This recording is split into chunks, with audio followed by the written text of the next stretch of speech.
Welcome. Happy Mother's Day. Happy Sunday. I hope you guys are all doing well.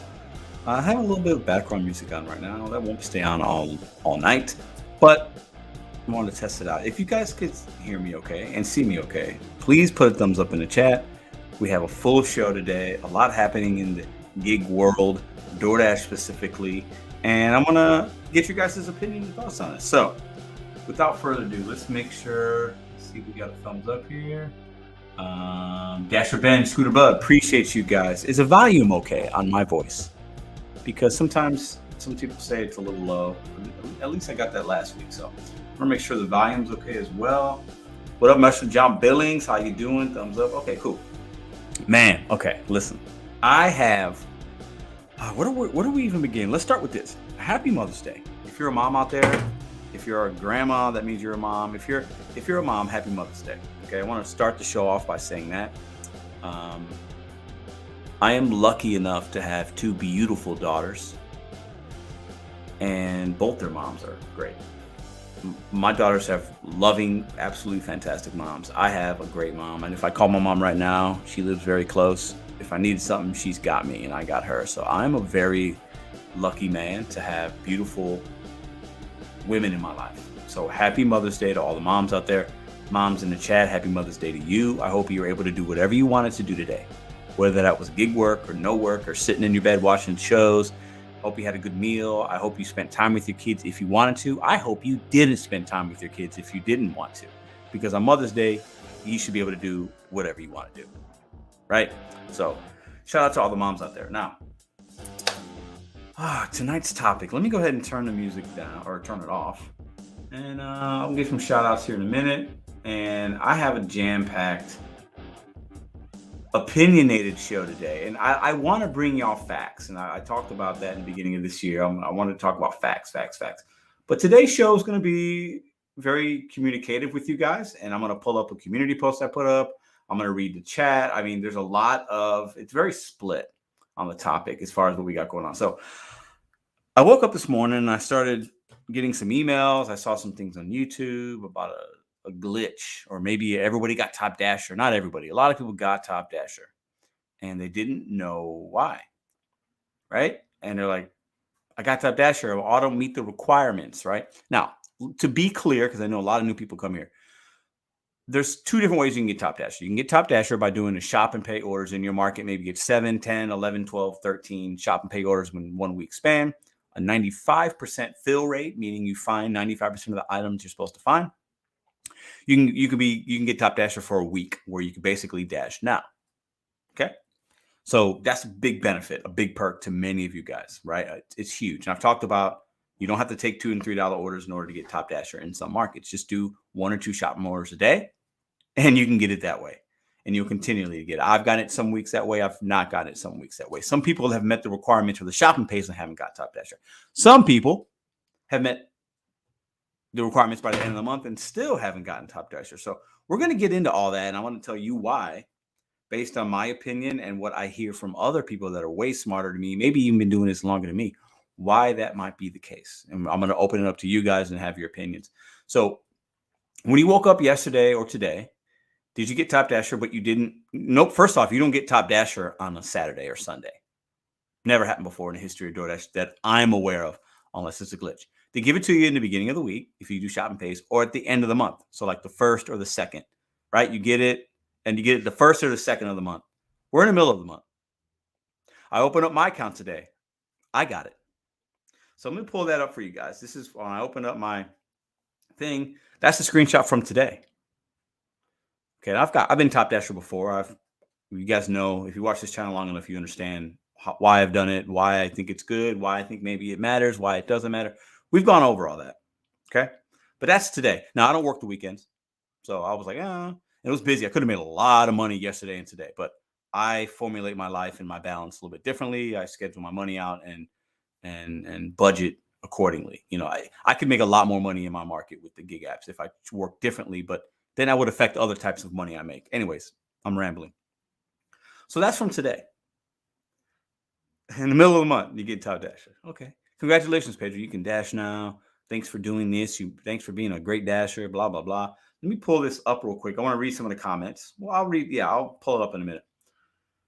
Did you guys been talking about it probably in the chat. Did you guys get this? Did you not get it? Seems like some of you guys did. Some of you guys didn't. I asked Madison, my girlfriend.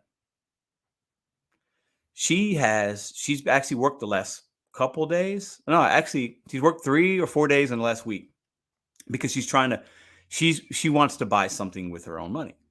And so, hey, she doesn't have to DoorDash, but she wants to get something and she wants to pay for it. So, hey, do your thing, babe.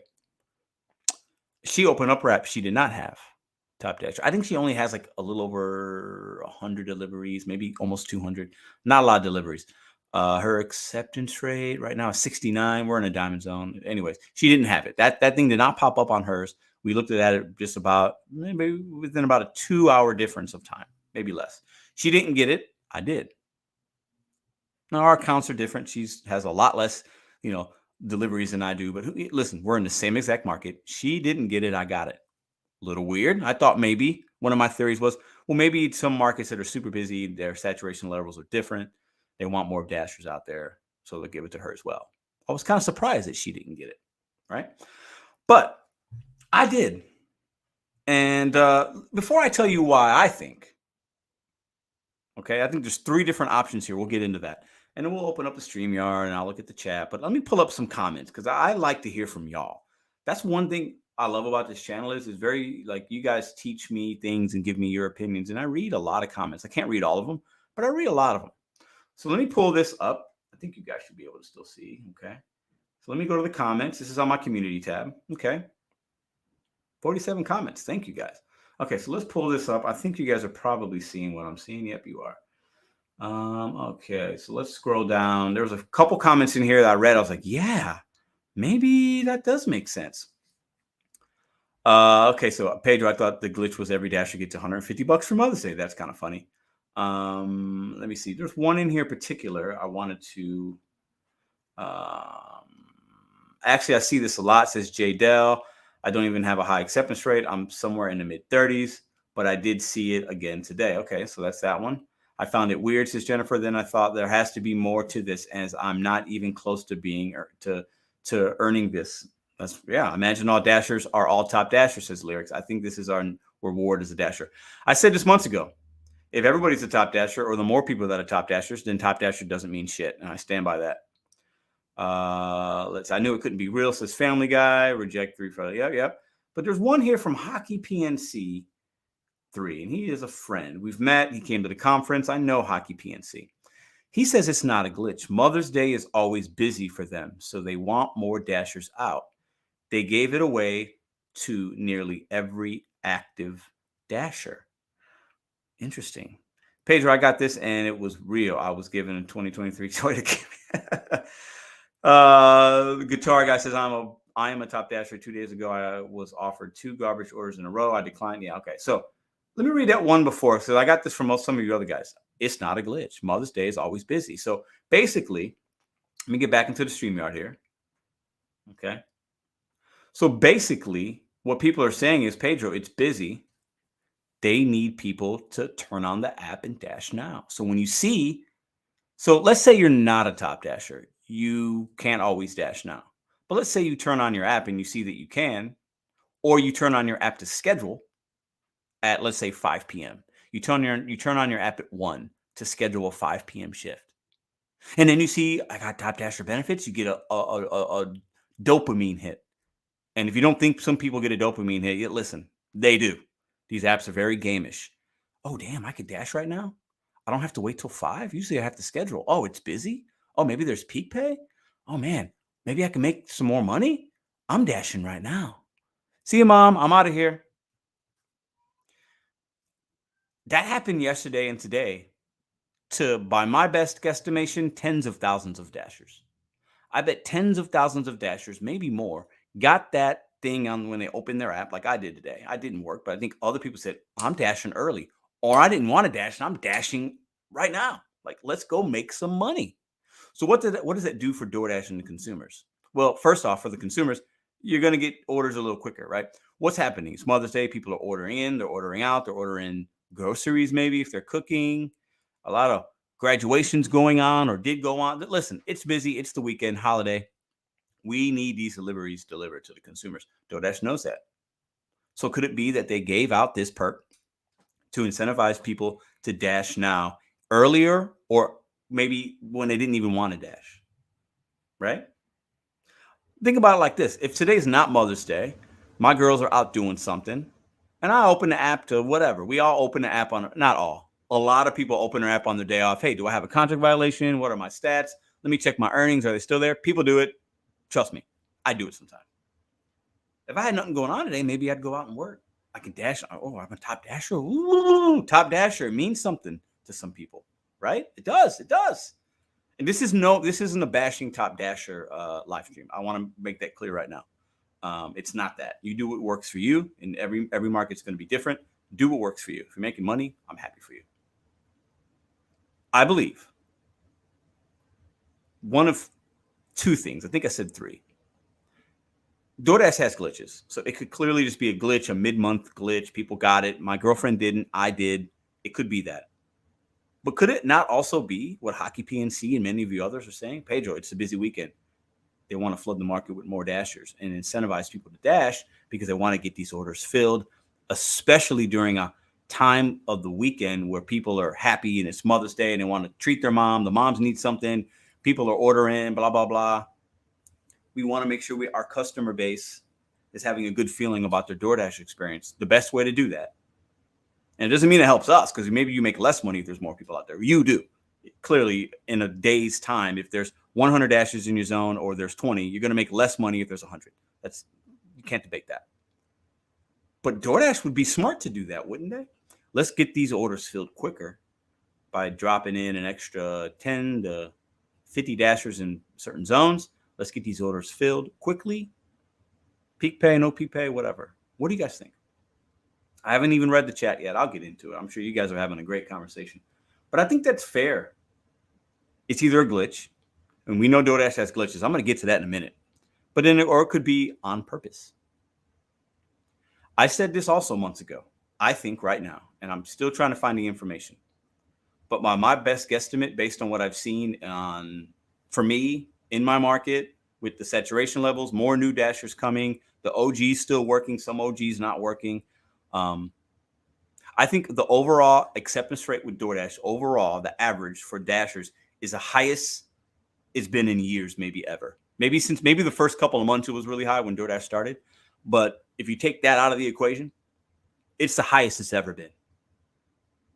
And I think DoorDash does things with the programs and these things, glitches or purposeful glitches.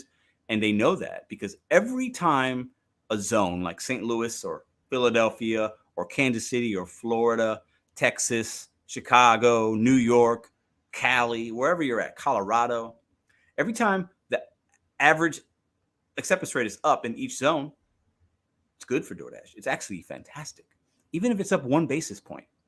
If the average goes from 51 to 52%, that is more timely orders being delivered, less refunds, less peak pay they might have to put out there. Orders getting delivered quick, that is good business for DoorDash. It just is, point blank period. So what do y'all think? I'll say this.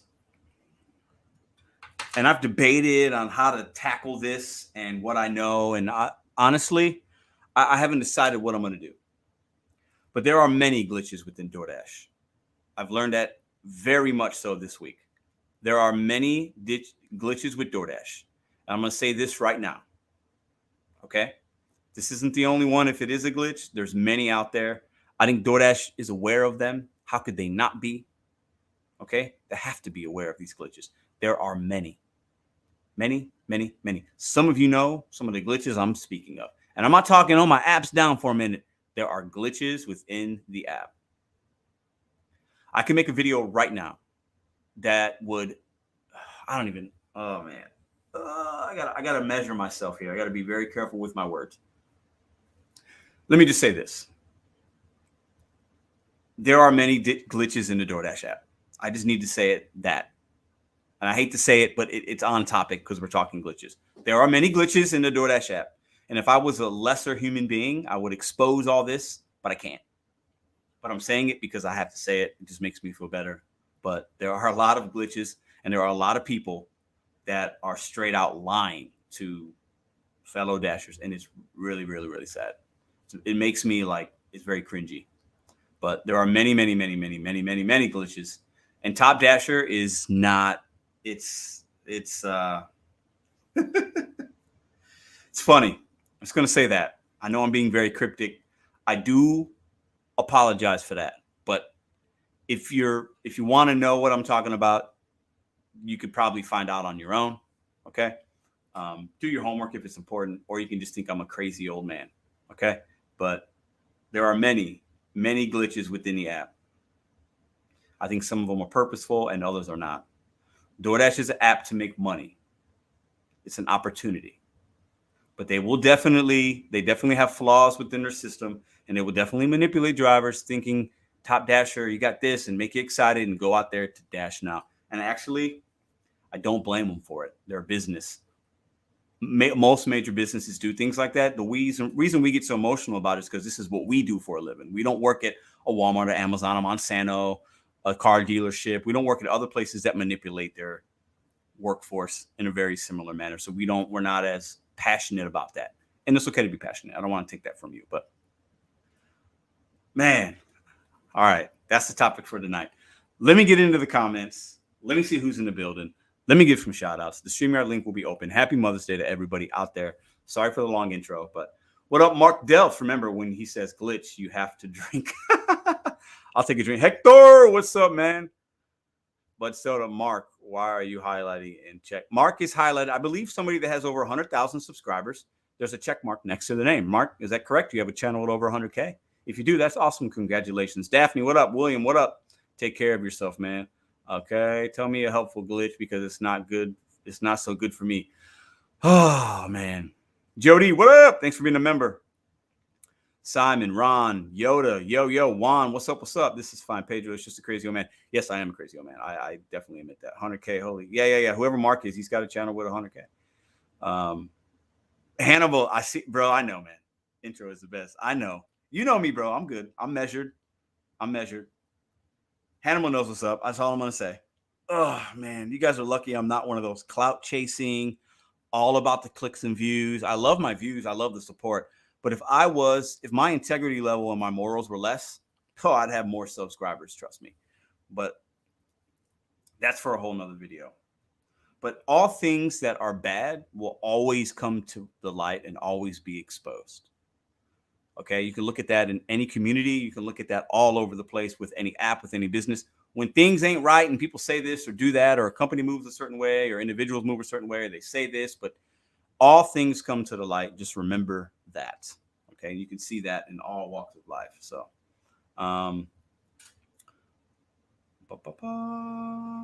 in the Facebook group, as many get Top Dasher, just as many get deactivated. Yeah. But Pedro has literally been my oracle. What up, Mark? Appreciate that, man. Red, interesting. Never knew about that. What's Red saying? What did Red say? There is a separate support number for Top Dasher. I was asking if it has that number. John emailed Tony. Oh, I don't know about all that. I've called support and said I was getting priority access when I was low percentage rate, and then I don't know. Who knows? I don't want to be the DoorDash expert. I never set out to be that on YouTube. I am not the DoorDash expert. I do not want to be the best DoorDash driver. I want to inspire and motivate in different ways through the DoorDash app, but I don't want to be the best DoorDash guy. I really don't. I did not get on the LOP. All right. Oh, man. Whew. It's hard. It's hard for me not to go at it because I like to share information. Anyways, there's a lot of glitches within DoorDash. Some of them will blow your mind. I'll just leave it at that. And I think that that's fair. If you don't like it, I'm sorry. I'm not sorry about that. All right. You're more like a DoorDash whisperer. Yeah, I like that. I like the whisperer more than Oracle. I like that. I think if you do it enough, it's a very easy app.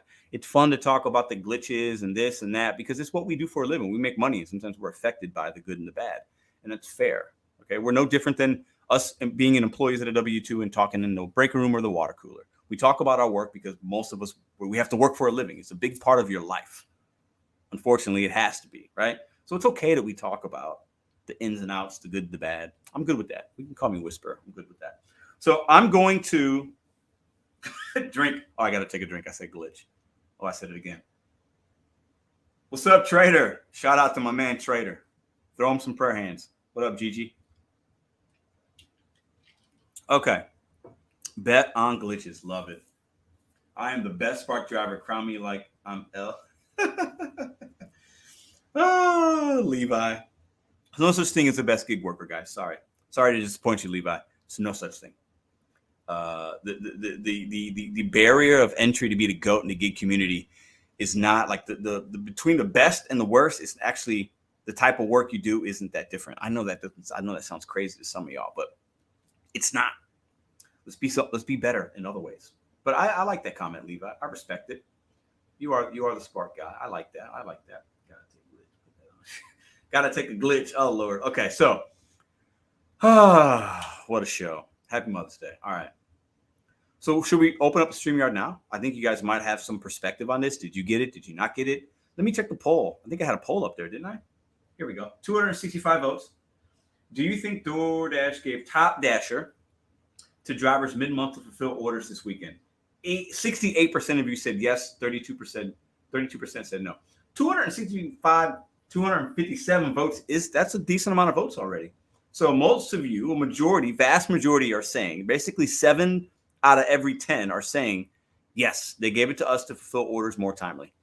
Listen, y'all can call me a shill all day. I don't give a fuck. Smart business move, my DoorDash. I think we have to understand, we give DoorDash a lot of shit. We have to give them credit for their business acumen. I think that's the right word. Yeah. Business savvy. I'll say that. This smart move.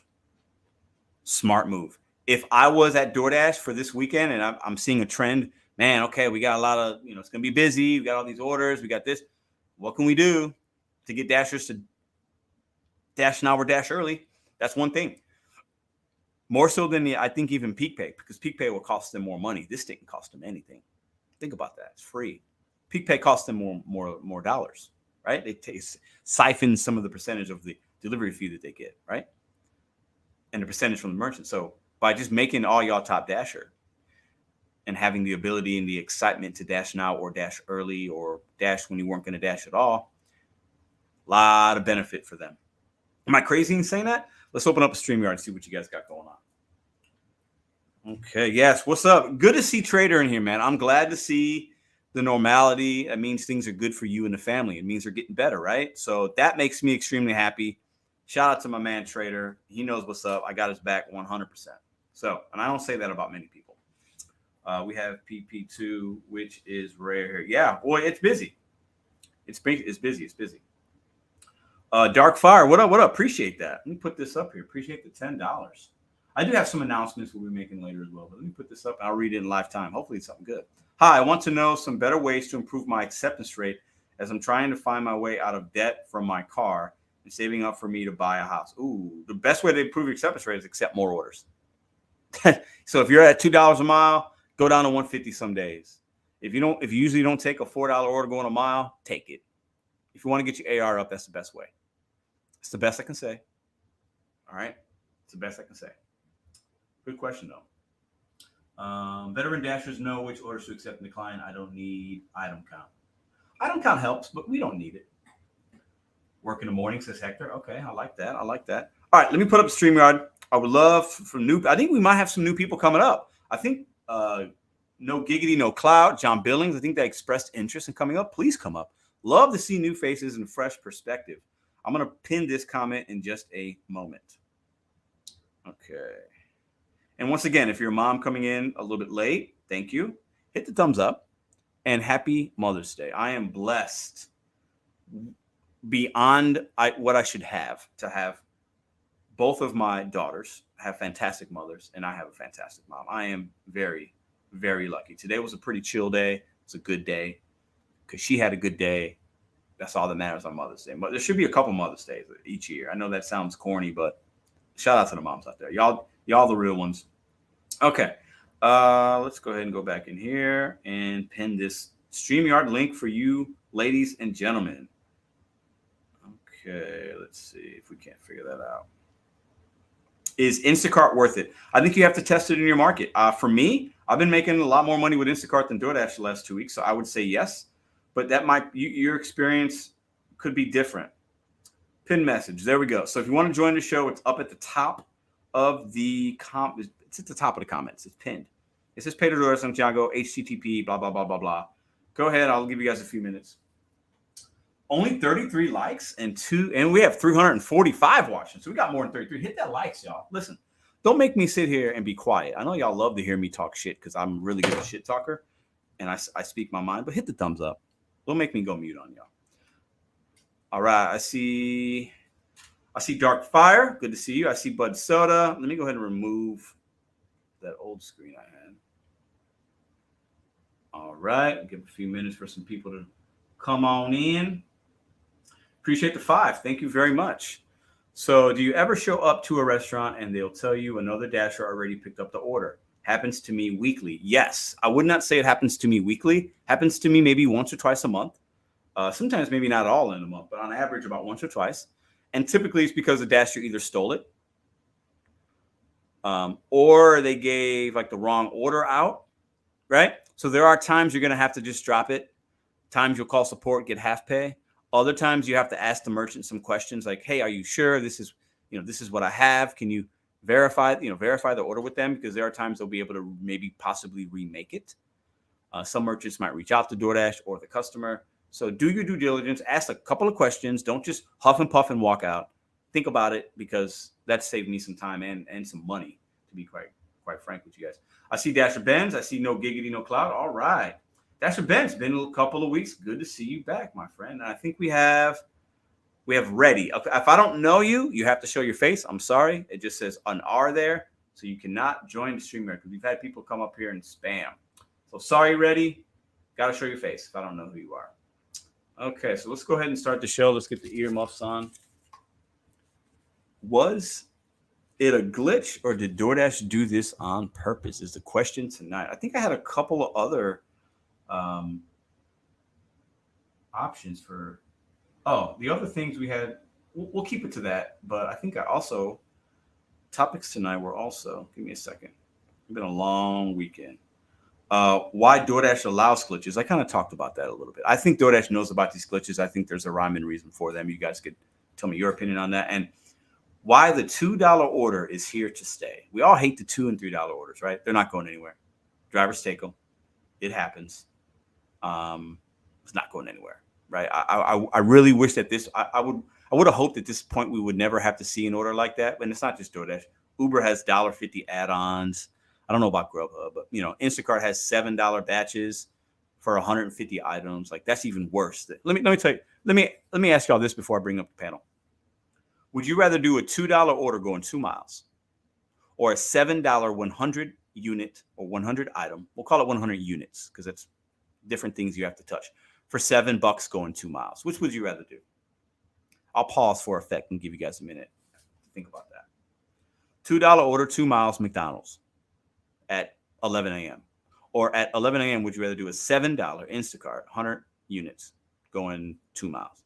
Mileage is exactly the same. Same time of day. $2. It is cheaper than peak pay. You're right. Neither. You have to pick one. Sorry. You can't flake out and say neither. That's not the question. Because clearly we shouldn't take a $2, but some people do. And you shouldn't take a 100 units either, not even for 2 miles. Which would you rather do? I mean, I haven't seen anybody else say the Instacart, right? So clearly, we should all be taking the $2 for 2 miles. Yeah, you're making $5 less, but think about the time you're spending. Time is money in gig economy, right? So we talk about $2 being the worst, and DoorDash is the worst company ever. Listen, have you ever seen an Instacart batch, 100 items for $7? It doesn't get much worse than that, guys. That, to me, is 10 times worse than a $2 order on DoorDash. It just is. I mean, if you want to debate about that could be a whole show right there. Because, we give DoorDash a lot of shit. I think you guys call me a shill because sometimes I actually defend them because they're a business. And I want us to think logically versus the emotional part. Instacart is, I've made some money on it. The worst orders I would see overall are on Instacart versus DoorDash and Uber for that matter. Just because of the amount of time it takes to do 100 items, right? Unless the 100 items is 100 little Kool-Aid packets or something. But even still, I'm still not doing that, right? All right, so let's bring up these people here. Let's see. We had somebody else new join. Let's see. We got Yost Malone in the house. Oh, we got Amazing Jones. All right. We got Ready. I see. Okay. Is that red? No, it's not. I can't tell. Okay. Let me go ahead and bring up the panel. But Soda, I can't see you, man. It's super dark. If you're working, try to come back if you're not working. Okay. We got Dark Fine MCB. Can you hear me? Yeah. Yeah. What's up, man? How you doing, brother? What's up? Sorry for the mess. What's up? Thanks for the chat, man. Yeah. Don't worry. Listen, that's your house, bro. It's all good. Let me bring up Dasher Benj. Let me bring up the rest of this panel here. Dasher Benj. What's up, Dasher Benj? Howdy. Howdy. Bud Soda, how you doing, man? Doing great. Good. No giggity, no clout. What's up, man? What's up, bro? Hey, listen. Don't be offended because I used your name in the video. It wasn't personal. Bro, whatever. You're gonna be all right. What's up, man? How you doing? How are you? All right, so hold up. Let's see. We got 4 people up right now and myself. So what I'm gonna do is Ice-T Ready. I see Amazing Jones. I see Yost Malone. I see Cowboy Courier, and I see Chris Bennett. So I'm gonna bring you guys on after these guys. So we're gonna have a quick 10-minute combo with these guys, and I'm gonna tag you guys out and bring these guys in. Now, so keep your answers short and sweet and simple, okay? On topic, right? Did you guys see this in your market? What do you think? Glitch or not glitch? I'll start with Dark. The Top Dasher thing. Yeah, the people getting Top Dasher without in the middle of the month, which I've never seen that happen before. Honestly, I haven't really seen that much in my market. I live in Columbus, obviously, but yeah, my market, I haven't seen that much. Mm-hmm. And it's because the last 3 weeks I haven't worked for college, but I think it's a glitch. I don't know. Okay. I like that. Dasher Benj, what do you say, man? What do you think? Glitch or no glitch? I honestly don't know what to think. I mean, wouldn't surprise me either way. It does. A lot of these glitches with DoorDash just don't make any sense. Know what I mean? Like, why would the app actually do that on accident? You know, I don't want to assume one way or another. I'm not like everything DoorDash does is manipulative, and neither am I like DoorDash never manipulates. But what I just wanted to say real quick is it's really getting under my skin that they'll just randomly give out Top Dasher status, accidental or not, to people who didn't work for it, while they withhold it from people who did work for it, like my man John Billings. You should check out his I agree. I've actually talked to John about it. He shared with me on IG, even his stats and stuff. And there was, not to go too sidetracked, but there was a week where I got the email about the shop and deliver orders. This was probably about a month and a half ago or so, pretty close, maybe 2 months. And I met the requirements. Literally at that point, I think it was 10 in my market, and my fill rate was 100%. It gave me all my stats. The email said I didn't achieve it, but my stats said I did. So it's very confusing, right? So I think that to Dasher Benj's point, do we know if it's manipulative on purpose or is it just a glitch? But how could they not know about it? Why do they do these things? I don't know. I think all we could do is speculate, but it is unfair. I'll say this. For the top dashers out there that are out there working a lot, hustling, taking some low orders sometimes, or shopping and doing the shopping pays and earning the Dash Now feature, kind of a slap in the face. Think about it. So you worked your butt off last month. Let's just say you worked your butt off last month to get to that over 70% because you need Dash Now in your market. And then you go to work this weekend when you're expected to make $200 a day. And now maybe you weren't able to do that because now you have 20 to 30 more dashers in your zone because they have the Dash Now option. As a top dasher, if I'm a top dasher, I'm pretty pissed off about that. Right? Because now I work for something, but now the Joe Smo that has a 1% acceptance rate, and listen, I'm going to offend some people by saying that, but now they have it, or maybe they're a brand new driver, or maybe there's somebody like me. I haven't done a lot of DoorDash this week. I think I did like 9 or 10 orders all week long. Yeah, I haven't actually seen it. I mean, I am already top dasher, but that is an interesting point. That kind of gets me worried about what's going to happen when I turn it on tomorrow. Like, because already as it is, even with high acceptance rate and the diamond orders and everything lately, Uber has been a lot more lucrative than DoorDash, and makes me wonder if it'll affect the saturation worse than it already is. Who knows? It's all speculation, but you would imagine it would. No giggity, no clout. What do you say to these topics tonight about the top dasher glitch Well, or as not? you saw earlier, I was a top dasher finally. I Right. got the thing today. Okay. So you got it today, but what are your stats? Well, what was it, like 3 weeks ago? I was at like 90-some% AR, but I didn't get it because of my completion rate. Okay. So So when you got it today, did you? Yeah. Are you over the 95% completion rate? Or Oh no? yeah, but not on the acceptance rate. But not in the acceptance rate. So you got it today, like I did, basically. It just hit your account. Okay. And when you saw that pop up, 50%. what do you think? I was fucking confused. Hmm. But I was like smart about it. I scheduled myself out for the whole week just to be Okay. safe because I didn't know what was going on. So I Right. scheduled myself clear out the next Saturday. Okay. But I knew that I was going to get it on Monday because I made sure my videos and stuff, I was busting my ass to get shopping pays. So because I couldn't get schedules in my area. Mm-hmm. So do you think that if, let's say, this continues for the next week in your market and there's more top dashers, do you think that's going to affect your money at all? Or you think you'll probably make about 1,000%. You think it will? Yeah, 100%. Why? I think there's too many dashers as it is. And with top dasher, everybody's dashing. Then who's going to take orders? You're going to have to take the. I mean, I'm not going to take them, but people are going to take the low ball orders because they think they have to. Right. So Dashing Trader says, I'd be pissed if I grinded for Top Dasher, then DoorDash gave it out for free. Facts. And listen, this isn't a bash Top Dasher. Listen, I've been a Top Dasher. Those days are done. We're not calling Top Dashers clowns. This is just, listen, if I'm a Top Dasher and like Hannibal said, I earned it. I did what I had to do.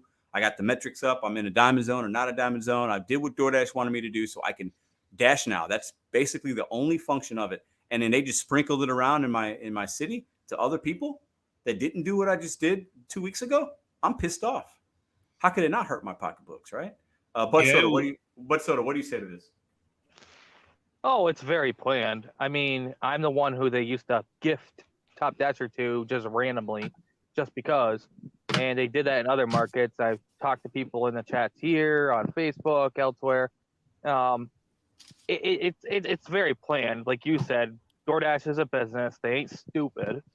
They knew Mother's Day was here, and to incentivize dashers to go out, they want to be able to just hit dash now whenever, whether it's 3 p.m., 5 a.m., 7 a.m., just get on and go. So that way it makes people happy, and they're, like he said, they're more likely to take some crappy orders, and the order fulfillment rate goes up. Like even a percentage point does actually matter.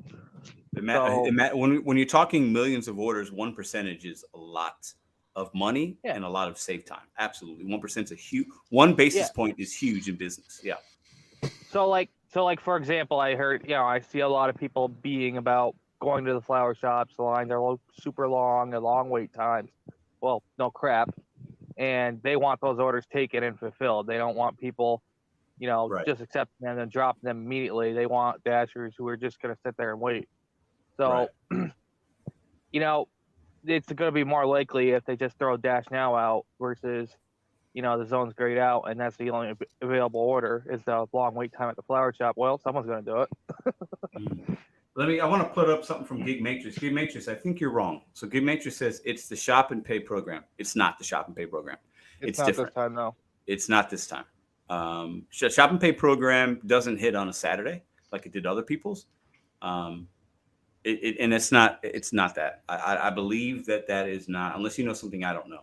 That could be possible, but I'm on the DoorDash drivers groups like DoorDash Drivers Pro and all that, and a lot of people were on those groups saying, "Well, I don't do shops, and there's a ton of people that got the free Dash Now. They just wanted people out. They were trying to encourage people not to take the day off, people to take orders, fulfill them, and get this crap out because they want people to be happy. I guarantee in my market today, because I'm not on it no more, that a ton of orders went unfulfilled because for Valentine's. But Soda, I don't think so, bro. One dasher doesn't make a difference. I'd have to wholeheartedly disagree with you on that. Now I will say this is from what my insider info is from the grocery store I go to, the Aldi, they get tons of flower orders on the holidays, and those orders got picked up. It's not one person. If I stop working DoorDash tomorrow, DoorDash gives no fucks. If Bud Soda gets deactivated, I DoorDash. know. If no giggity, no clout doesn't work for a month, DoorDash cares 0% about one individual. Because But there's so many people they're going to being, add into the app. So instead of those orders being fulfilled, they got refunded.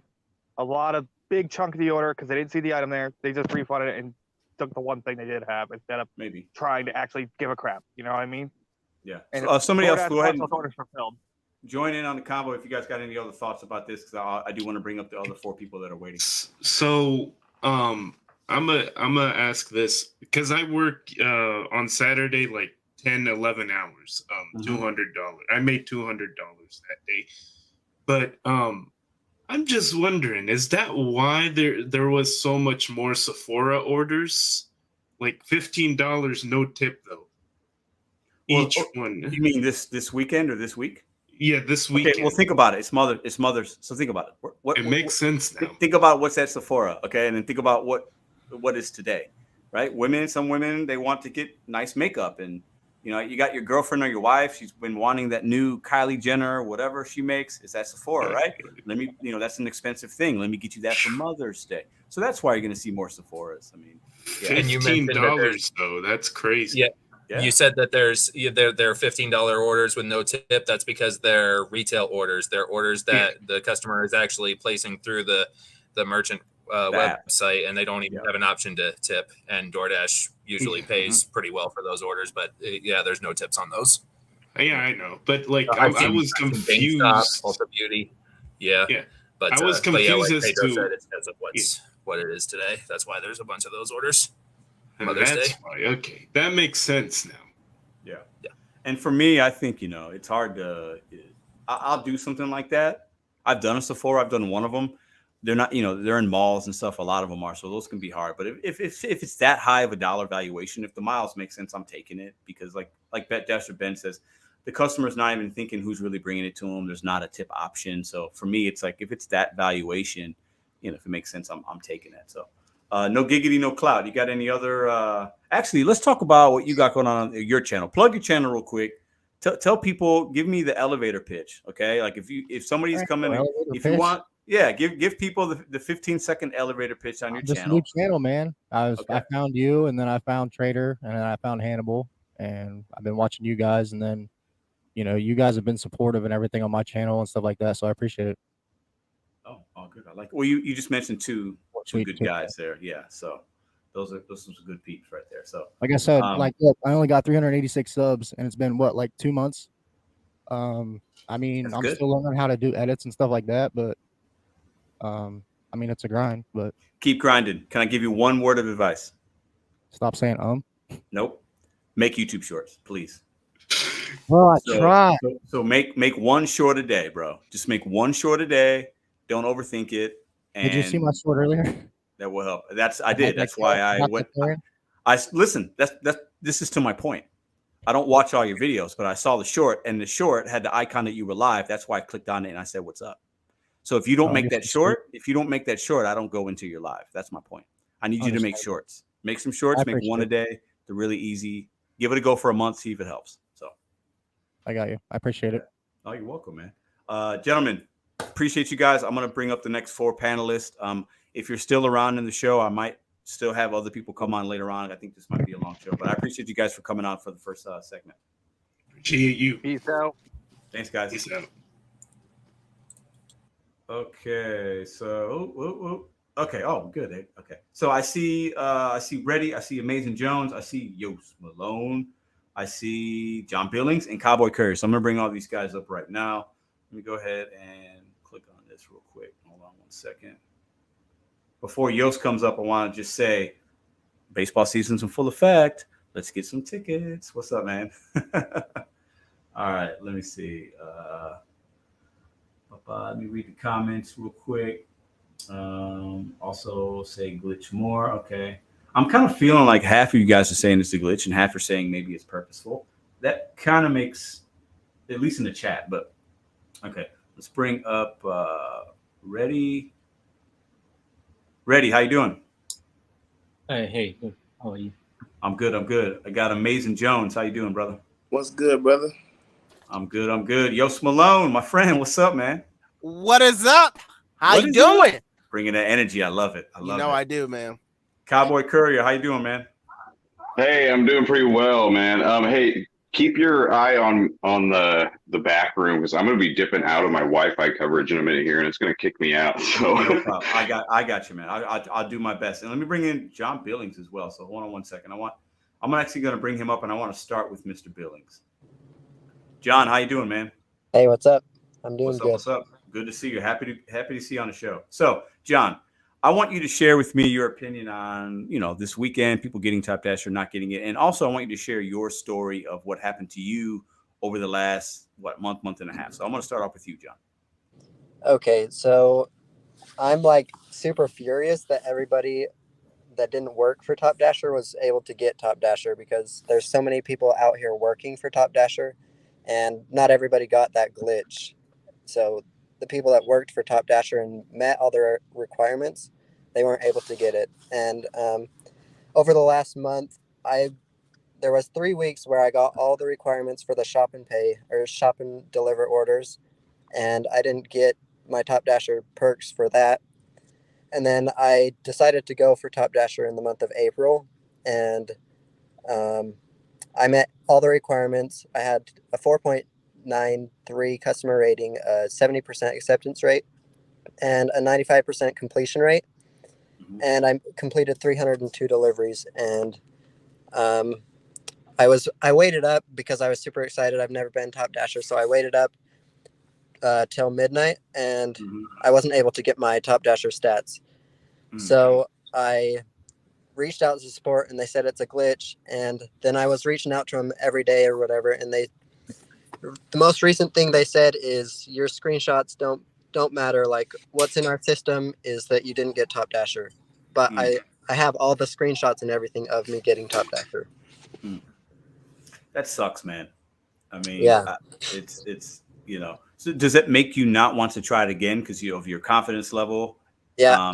If I get it, I get it. I'm never gonna try again to get it because I don't know if they're gonna give it to me. That makes sense. Did you feel when you were going for it? Did you feel like you made less money during that time, or about the same, or more? It was pretty easy in my market. It was a Salt Lake market, and there was a lot of base pay, and I worked a lot while they had. I mean, not base pay, peak pay. There was a lot of peak pay, so I worked a lot during the peak pay, and that helped me to be able to accept the lower offers and still make money that way. Interesting. That's crazy, man. Yeah, so I can see why somebody like you that just kind of got burned by not getting it when you wanted it. I'm sure you wanted it for the Dash Now feature, correct? Yeah. Yeah, and then now you see these channels and these people in Reddit and Facebook and YouTube talking about, hey, I got this Top Dash now. It's like, what? That's crazy. It's crazy, right? It's almost it's insane, Yeah. Reddy, go ahead and give us your perspective on this. You think it's a glitch, or you think it was on purpose by DoorDash?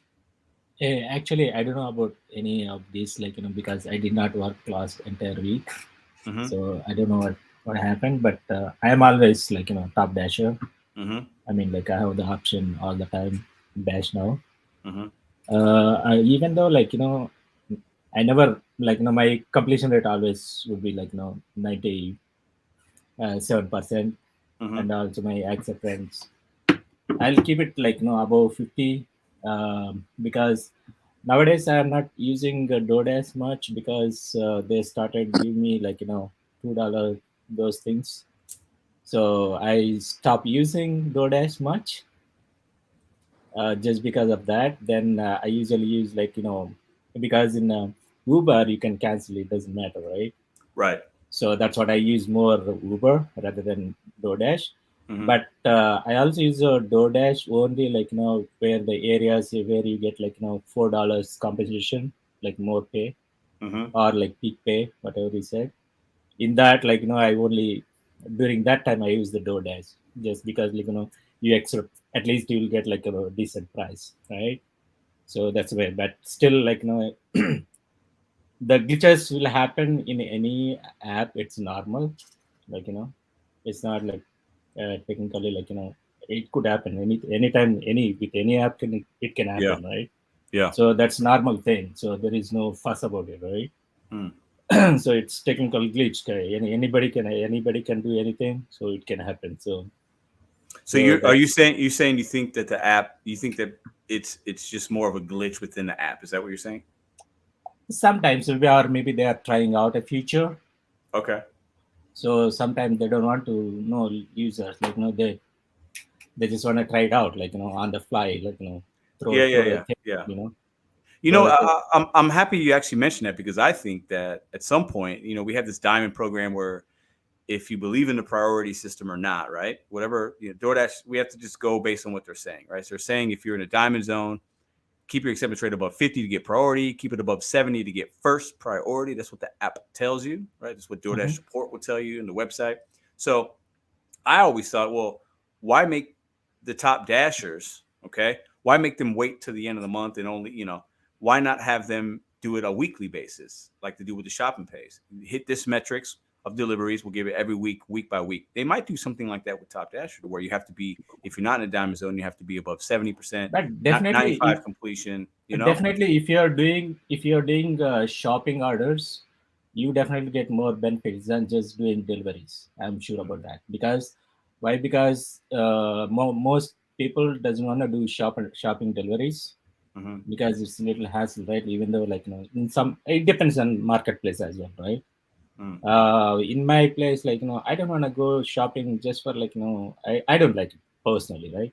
Yeah. So I did 1 or 2 times when they started initially. Then I call them, so I don't want to do that. But after that, I'm not receiving any of those. So maybe they put it some flag or something. I don't know, right? But after it's that, hard to know. It's hard to know. Yes, yeah. I think so after that, I stopped getting none. After that call, I'm not getting any shopping orders. None. Interesting. Yes. I want to bring in Amazing Jones into the combo. So what do you think about this glitch? Were you affected by it in any way? Did you get it? Do you think it's on purpose? What do you say?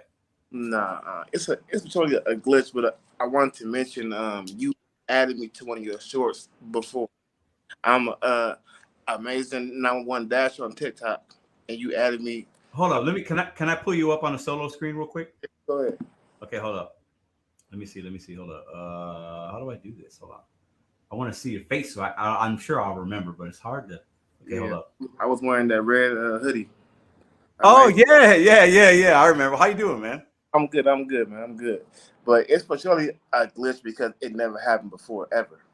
So right. I've never seen it in a mid-month, right? On a Saturday? I mean, never. I've been dashing for years, and I've never seen that, ever. So I really think it's a glitch.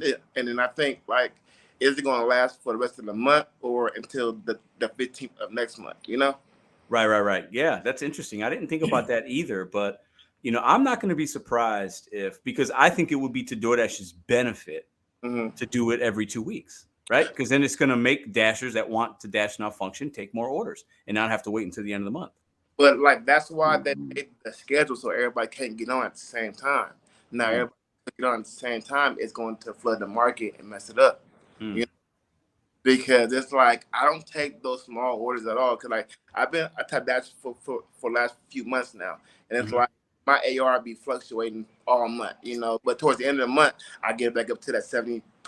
So I'm a Top Dash for next month still. Right. So it's I play with it all month long. It be up and down. But I still that mark. So I'm still Top Dash for next month. Yeah. So I still work, but yeah. I get that. What market are you in? Sacramento. Sacramento. Okay, so you're in Cali. You got the Prop 22, which I'm sure you probably like, right? Yeah, I do for sure. Oh, I can imagine. Let me ask you a question. When you saw that, I don't know if it's. I'm not on TikTok, but I don't make content on TikTok, but I'm on TikTok. If that makes sense. How did you find out, and what did you think about it? I've been watching you for a minute. Inspired me to make the video, and it's okay, cool.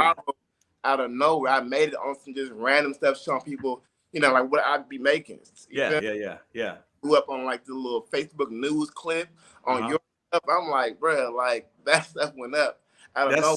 So you didn't take it as an offense. You kind of thought it was cool. Yeah, for sure. Okay, cool. Some people might think, I like to use other people's content to showcase, but then also people have different perspective than me, and I think if I see something that's interesting, I'm gonna use it sometimes. So what's up, man?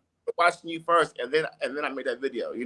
So okay, cool. First video that I ever made on TikTok. Period, and it's that's wild. I'm like, but it was a whole bunch of negative comments, but the Yeah.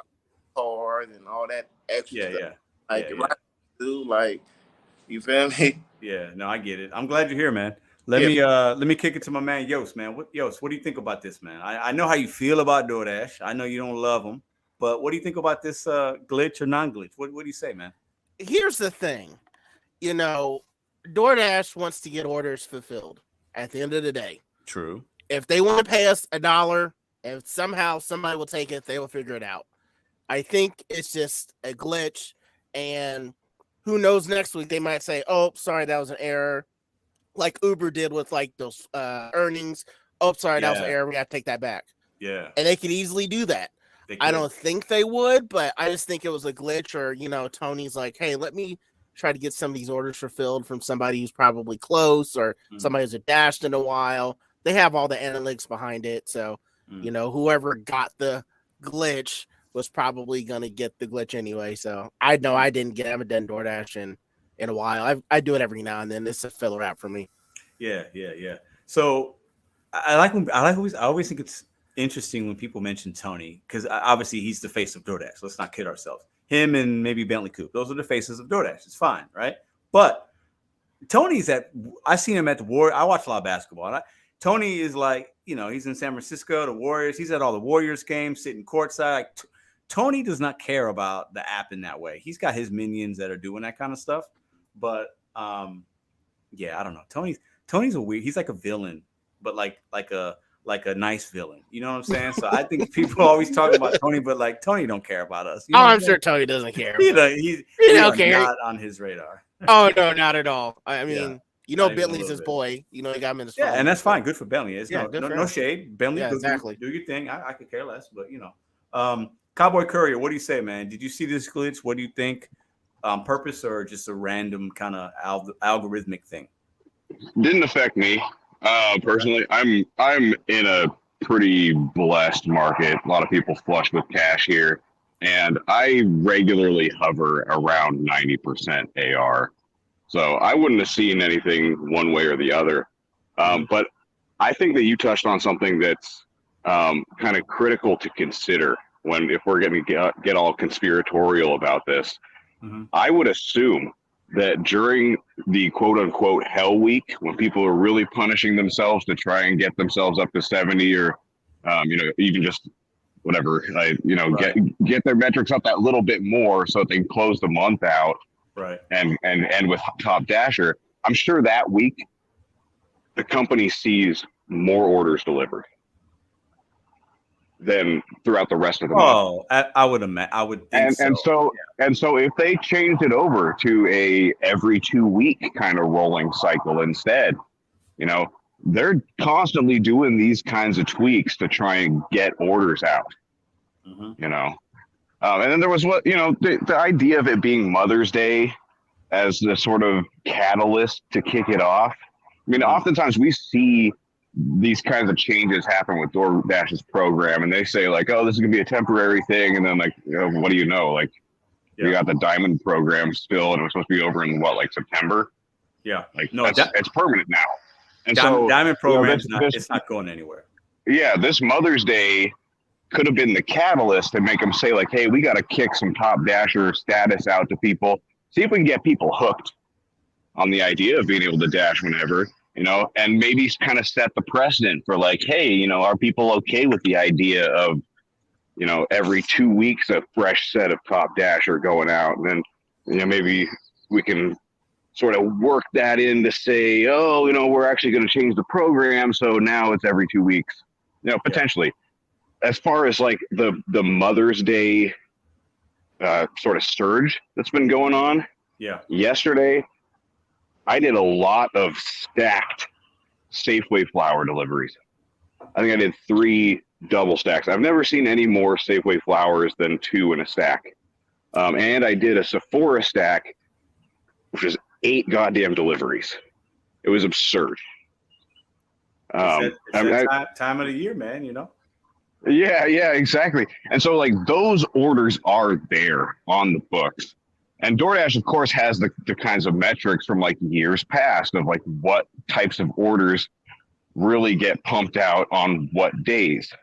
And so there is cause for them to want to do that, but they're always able to get those orders out because those Sephora orders, they don't really seem to have a lot of qualms about pumping the base pay the hell up to get those orders out. I've delivered a lipstick for $26 from Sephora before. It's crazy. And so that's crazy. Yeah. They get those orders out. They know they have to raise the price up. But, if they can get more dashers out there, then maybe they don't have to raise the price as much. And so they do have the motive. They have the ability to do it. And I would also be kind of interested of course, we'll never know this. We'll never know the data and the sort of the spread. But I'd be interested to see if there's been like more instances of this quote unquote glitch in certain markets than in others. If it was a totally random distribution or if it was a sort of targeted looking distribution. Well, let me ask you this. I got it, right? So my app was out on Friday. I didn't turn it on yesterday. I turned it on today after I saw what was going on. I had it. Congratulations, Pedro, blah, blah, blah. The screenshot on my community page is it was literally, I took the screenshot and then put the post up. And my girlfriend Madison has a DoorDash account. She didn't get it. Same zone. So, is it a zone thing? Is it by accounts? I think it's it could be. You do a lot more deliveries than she does. They know that you're out on the road a lot more than she does. And you've been kind of doing Instacart lately. Not as much DoorDash. Correct. So. DoorDash, they got all that information. Their supercomputers got all that information. Could very well be saying like, hey, Pedro DoorDash Santiago, he could be out there doing DoorDash right now, but he's out there doing whatever the hell else, and we need to kind of give him a nudge. Just give him a little, the carrot. Yeah. In this instance, and let's see if we can get him to come around. Maybe throw him some Sephora orders. See if he's down. I'm good. Listen, listen. I'm not bashing. Like, I still will do DoorDash, but like I've been giving Instacart more of my time just because I wanted to just have a little fun with it and test it out. Jerry, welcome to the show. But I don't know. It's tough because I think that it could have been a purposeful thing, but also if it was on purpose, Madison should have got it too because we're in the same zone. So it's hard to really say 100%. Jerry, what do you think, man? Did you get this in your DoorDash account? I'm already top dasher, so I didn't see it. You didn't see it. Okay. Got it. I didn't see it. Okay. Good to know. Mm. Do you think that, let's say in your zone, 100 drivers have that now? Do you think that could affect your money this coming up week if more people are able to I mean, I know it didn't affect me today. I finally got on the large order program. Hell yeah. And I made hell of money today. Shoot, yeah, dude. Game changer, dude. Telling you. So jealous. I picked up 5 catering orders, like right back to back, and I was able to quit early today. It was nice. Listen, I wish DoorDash watched my channel because people say I need a large order program. Like I should have it. I don't know why they don't give it to me. It's really sad. Well, maybe this will help. How I got it, I just straight up went to the DoorDash Mart, whatever.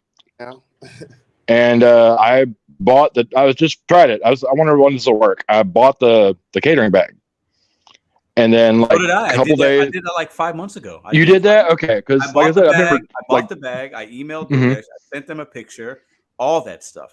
And I still haven't been on the program. It's weird. Well, I remember I was on the chat with support because I was having a problem with I wasn't getting any pizza orders. I couldn't figure out why. Well, they showed me what to do to fix that. But and they told me I qualified for the large order program. I was like, well, come on, let's fucking go. Hell yeah, let's do that. Mm-hmm. But then, so I thought, well, since they told me I qualify, let me go and get the bag. And then a couple days later, I got the email. It's like, let's go. And I'm telling you, I've picked up one bad catering order. It was for $5. It was going about, it was kind of slow. It was going for about 3.5 miles. And about got about $5 off of it. Yeah. But it was kind of slow. So I was like, well, I took it. Everybody up 3 flights of stairs, did not tip me like, but Yeah. I picked up an order that was worth like $800 and did nobody tip. $800. Oh, that sucks, dude. That sucks. Nobody tip. I'm That's not the large order program. $800, and then nobody tip. Well, let me ask you this. Sometimes they say that the restaurants can even swipe the tips off if it's placed through the restaurant's order. The terms of service that that DoorDash has for I've heard of that. Yeah, partner restaurants, it says that hey, if the customer places a tip through your own platform, you can do what you want to do with it. But it says the merchant placed the order when you accepted those at the same time, because you don't know how many items it is. It says the merchant placed the order, which is now the merchant is paying you and not pretty much the customer. Right, that's what he's saying. It wasn't placed on DoorDash app. It was placed on the merchant's website app, or it was called in, and then the merchant facilitates it through DoorDash as a third-party app, and they can actually do with what they want with that tip. Meaning they can give you some of it. I see those with Tom Thumbs in my market. Yeah, definitely. Yeah. Like my Panera, they'll do it if somebody orders like a whole bunch of sandwiches for an office party or something, and they want like each sandwich individually named. For like they say, this is Bobby's sandwich. This is the sandwich for Cheryl.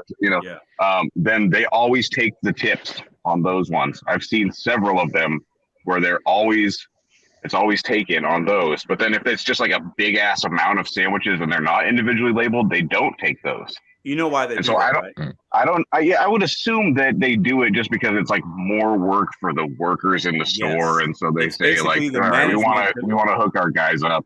The management team is making a decision saying, hold up, we're going to come in on this Monday and put our staff to work, like bagging everything individually, writing it with a pen and back. Yeah, we're going to give our team the tip. And that's just a managerial decision, I think. But yeah, exactly. And so that's like one little quirk of one particular store that I've noticed. But then like, I've taken huge dollar orders from my local Papa J. Sometimes it'll have the tip, sometimes it won't. Yeah. And then, there's all kinds of conspiracy theories people have about that group Easy Cater. Yeah. That sometimes they swipe the tip. Yeah. And like, it's pretty unprovable either way. Seems a little nefarious if that's a thing that they do, but. Yeah. Well, it's us being independent contractors, right? It's hard for us to really know what the customer tips. So think about this. You get an order from anywhere, whether it was on a DoorDash app, the merchant app. Sometimes if you do a Panera or St. Louis Bread Company, as we call them in St. Louis, right? It'll tell you if you get one of those big orders, sometimes that receipt, that white piece of 8x10 will be on there and it'll say the customer tip. But sometimes that's not on there. But we don't know. So we might take, Amazing Jones had an $800 order. He said there was no tip, right?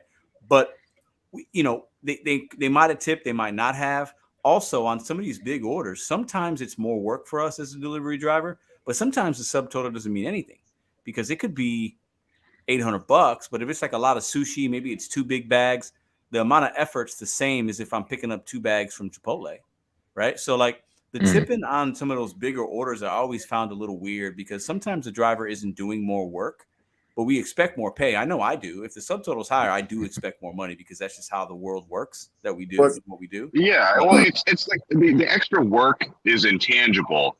What you're carrying with you is hope. And that can either be fulfilled or it can be crushed. And, the driver doesn't necessarily see that. It pop up as, one of the things in the offer screen, but I don't know, as a driver, when I take an order that I know costs a lot of money to place, I get hopeful that I might be able to go home an hour early today. Oh, I think we all do. Yeah. Jones, I think you wanted to say something. That's the price. That's what I'm carrying. Because if I don't get that tip, I'm pissed off for the rest of the fucking day. And it's like you'll have your customer say thank you, but their tip said fuck you. Yeah, no, I hear that. I understand Jones, that, dude. I think you wanted to say something. Go ahead. Yeah, I got an order one time from Chipotle. Right, it was like $12 to go 3 miles. I get there, it was 8 boxes of burritos and and all this stuff. Right, take it down the street to Target, 8 big ass boxes, and then I hit delivery. It was $100 tip. Like surprised me, $100 like for 3 miles. That's crazy. Right, like some rare type of stuff going. You feel me? Like $100. for $3. I was shocked after that one. I mean, that makes your day right there. You start, you know Shoot, what I'm saying? yeah. I mean, that's crazy, man. $100 for sure. Like that shit. But Similar situation. Let me ask you guys this. I'll start with Reddy and then go to Jones and go around. Do you think delivery drivers should be paid more based on the subtotal, or should it be mostly just based on mileage and effort? I'll start with Reddy first. Yes, I'll go with mileage. Because that makes, as you said, like I've been watching your show, right? You've been saying like, for each mile you get $2 and $3. No, in my market I don't get it. I never saw it. I only take the orders at least if it is at least match 1:1, right? Yeah. $1 mile, $1. So that's happy for that. I am in my market. Yeah. So when you say like, yeah, really? So, but I'll have my own like things like I'll take like sometimes mostly the tips, I guess. Yeah. If you see any any like so don't count on mileage, but if there's a tip, like I'll go with like one delivery, okay, 5 miles, okay, $5 plus additional maybe $5 tip or something, then I'll take that order. Otherwise, I just decline it. That's it. Yeah. But it depends on the market area, right? So like as I go with in my market, I go to 1:1. Gotcha. Jones, what do you say? So you talked about the $800 one, no tip. You talked about the Chipotle $100 banger, crazy order. Like, do you think us delivery drivers should make more just because the subtotal's higher? For sure, it's like the customer should have to tip if they order above $50. It's just like a must but it's like they give them the option to go on there and edit it to 0. So it's like either that or the base pay should be higher. Yes. Can I comment on that actually? Yeah, go ahead. Because either DoorDash or Uber Eats, they should not allow to edit and go back and change it. Right. That's a very, very 100%, 200% stupid thing, right? Yeah. Because I'm not saying everybody, right? There are some people who misuse the system. They just put like $100 tip, and once they get the delivery as soon as they can, because some areas you don't want to go there, but when you see like $100, $50, yes, you'd like to take a risk and deliver it. Yeah, that's what you do. But once the delivery is done, you don't get the tip. Yeah, that's crazy. That's only happened to me twice. And one time, it was on Uber. One time I deserved it because I forgot to drink and didn't read the order right. They didn't give me the drink. And the other time, I did a shop and paid. She took it back. There are a lot of people who does that, like especially like some areas, I guess. Yeah, I will say this: in my experience, if you have that happen, call support. And what I've seen in my time, it worked for me. They gave me that difference back. I've seen other people have success. So while it's frustrating, what you could do is call support and let them know what happened. In some cases, I don't think the tech support or any of them, they don't care. Well, I'll say this: all you get is like even the cancellation orders. Yeah. When users like they put the order. This is another cheat they do. I think some support agents are better than others, but in my experience, no. I'm telling about the users actually, like who are users. Oh, okay. They place the order. They place the order, but they will be next to the restaurant wherever, right? They go and collect the food before the driver arrives. Okay, then they take the food and they cancel the order on you. So you don't get anything. You get $0 after driving like 5-10 miles, right? Oh, those are the ones that are canceled or if the store is closed or something. Yeah. No. The user, the customer I see what he's saying. The customer like they go pick it up. They go pick it up and hurry up and cancel the order before you get a chance to call support. I see what you're talking about. Yes. Yeah, that happened to me twice. They act like they're the delivery driver, and so then when you roll up, it just acts like like any other of those instances where another driver's already picked up the order, and so then either you can drop it or you can call into support and say, oh, somebody else has already picked up the order, and they'll cancel it, give you half pay or whatever. Yeah. But then the customer on their screen, it'll just say, "Oh, the order was canceled. Sorry," and you're refunded. And so people have wisened up to this. And realize, another like, hey, scam trick, and it sucks ass when it happens. I want to ask Yost Malone. Yost Malone, should we as delivery drivers make more because the subtotal's higher if the work is the same? That's a good question because I'm kind of torn on it. In making, I don't know. That's a good question, man. Like to me, excuse me. Oh, you're good. Sorry. My allergies been killing me all day. It's been bad, but trying to think.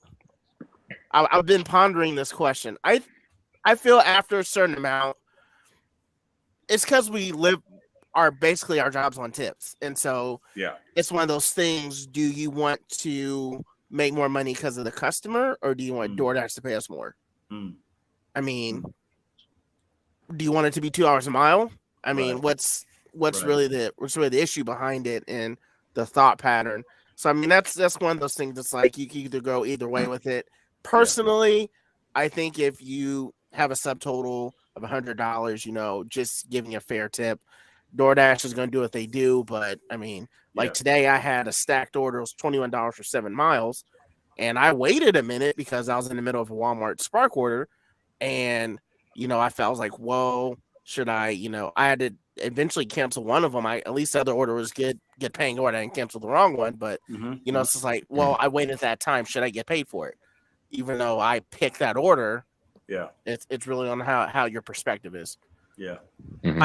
For me, I expect a larger subtotal to have more of a tip because that's just how it is. But like, if the work is equal, like, while I might be mad if I drop off an $800 order and let's say they only tip me $20, I'd be like, damn, that's kind of messed up, right? That's like, you don't expect it, right? You expect at least $100, right? But I don't know. I can stomach even that though. Like a $20 order. It's like you say, like the work is like, it's when you drop off that 800 and you get a $2 tip.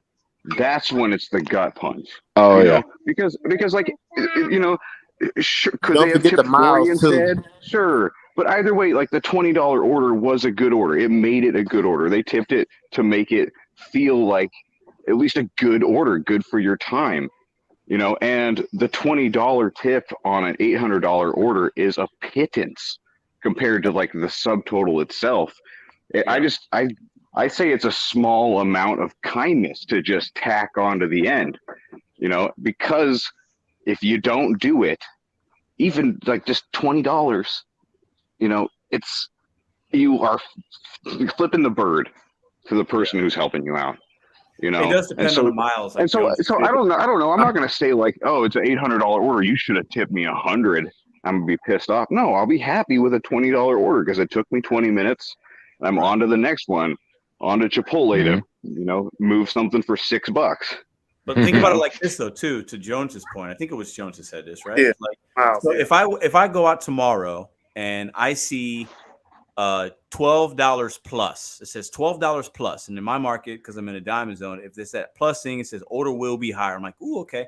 And if I accept it, let's say it's going, I don't know, 10 miles, right? And I accept that it's $800. I'm expecting more than I'm expecting it to be a lot more than just say, let's say $12.50. It might have hit 50 cents. Or if I don't see, if I just see mileage, right? But I see a lot of miles. It doesn't say it's going to be more, but it shows me $9 and it says 30 miles, right? But it says, from a sushi joint, it says 80 items.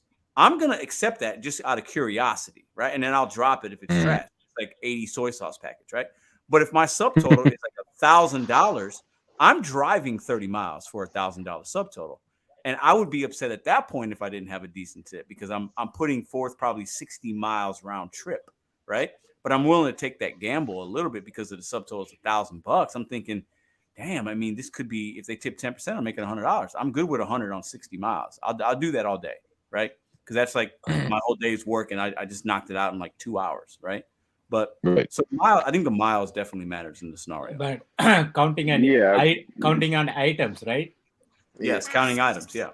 But some restaurants like Chick-fil-A or these, right? If they count all the sachets, right? Like the sauce, that's count as the item. So that's misleading, right? Nah, but it will say a I'm just catering kidding. order though. That's what It would say When it would comes say. up, yeah, a catering order.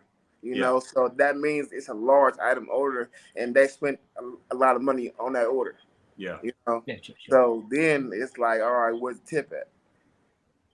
So that's Yeah. I always just curious to see perspective on it, because sometimes, like Red was saying, official gig war, she was saying, yeah, well, most of the time those larger orders do entail more work. Sometimes I think they do, if you're setting it up, or maybe it's more heavy.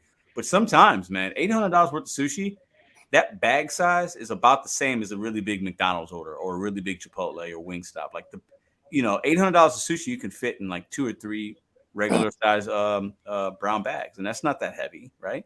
So it's not always, the subs order doesn't mean it's going to be a tough order or a hard order.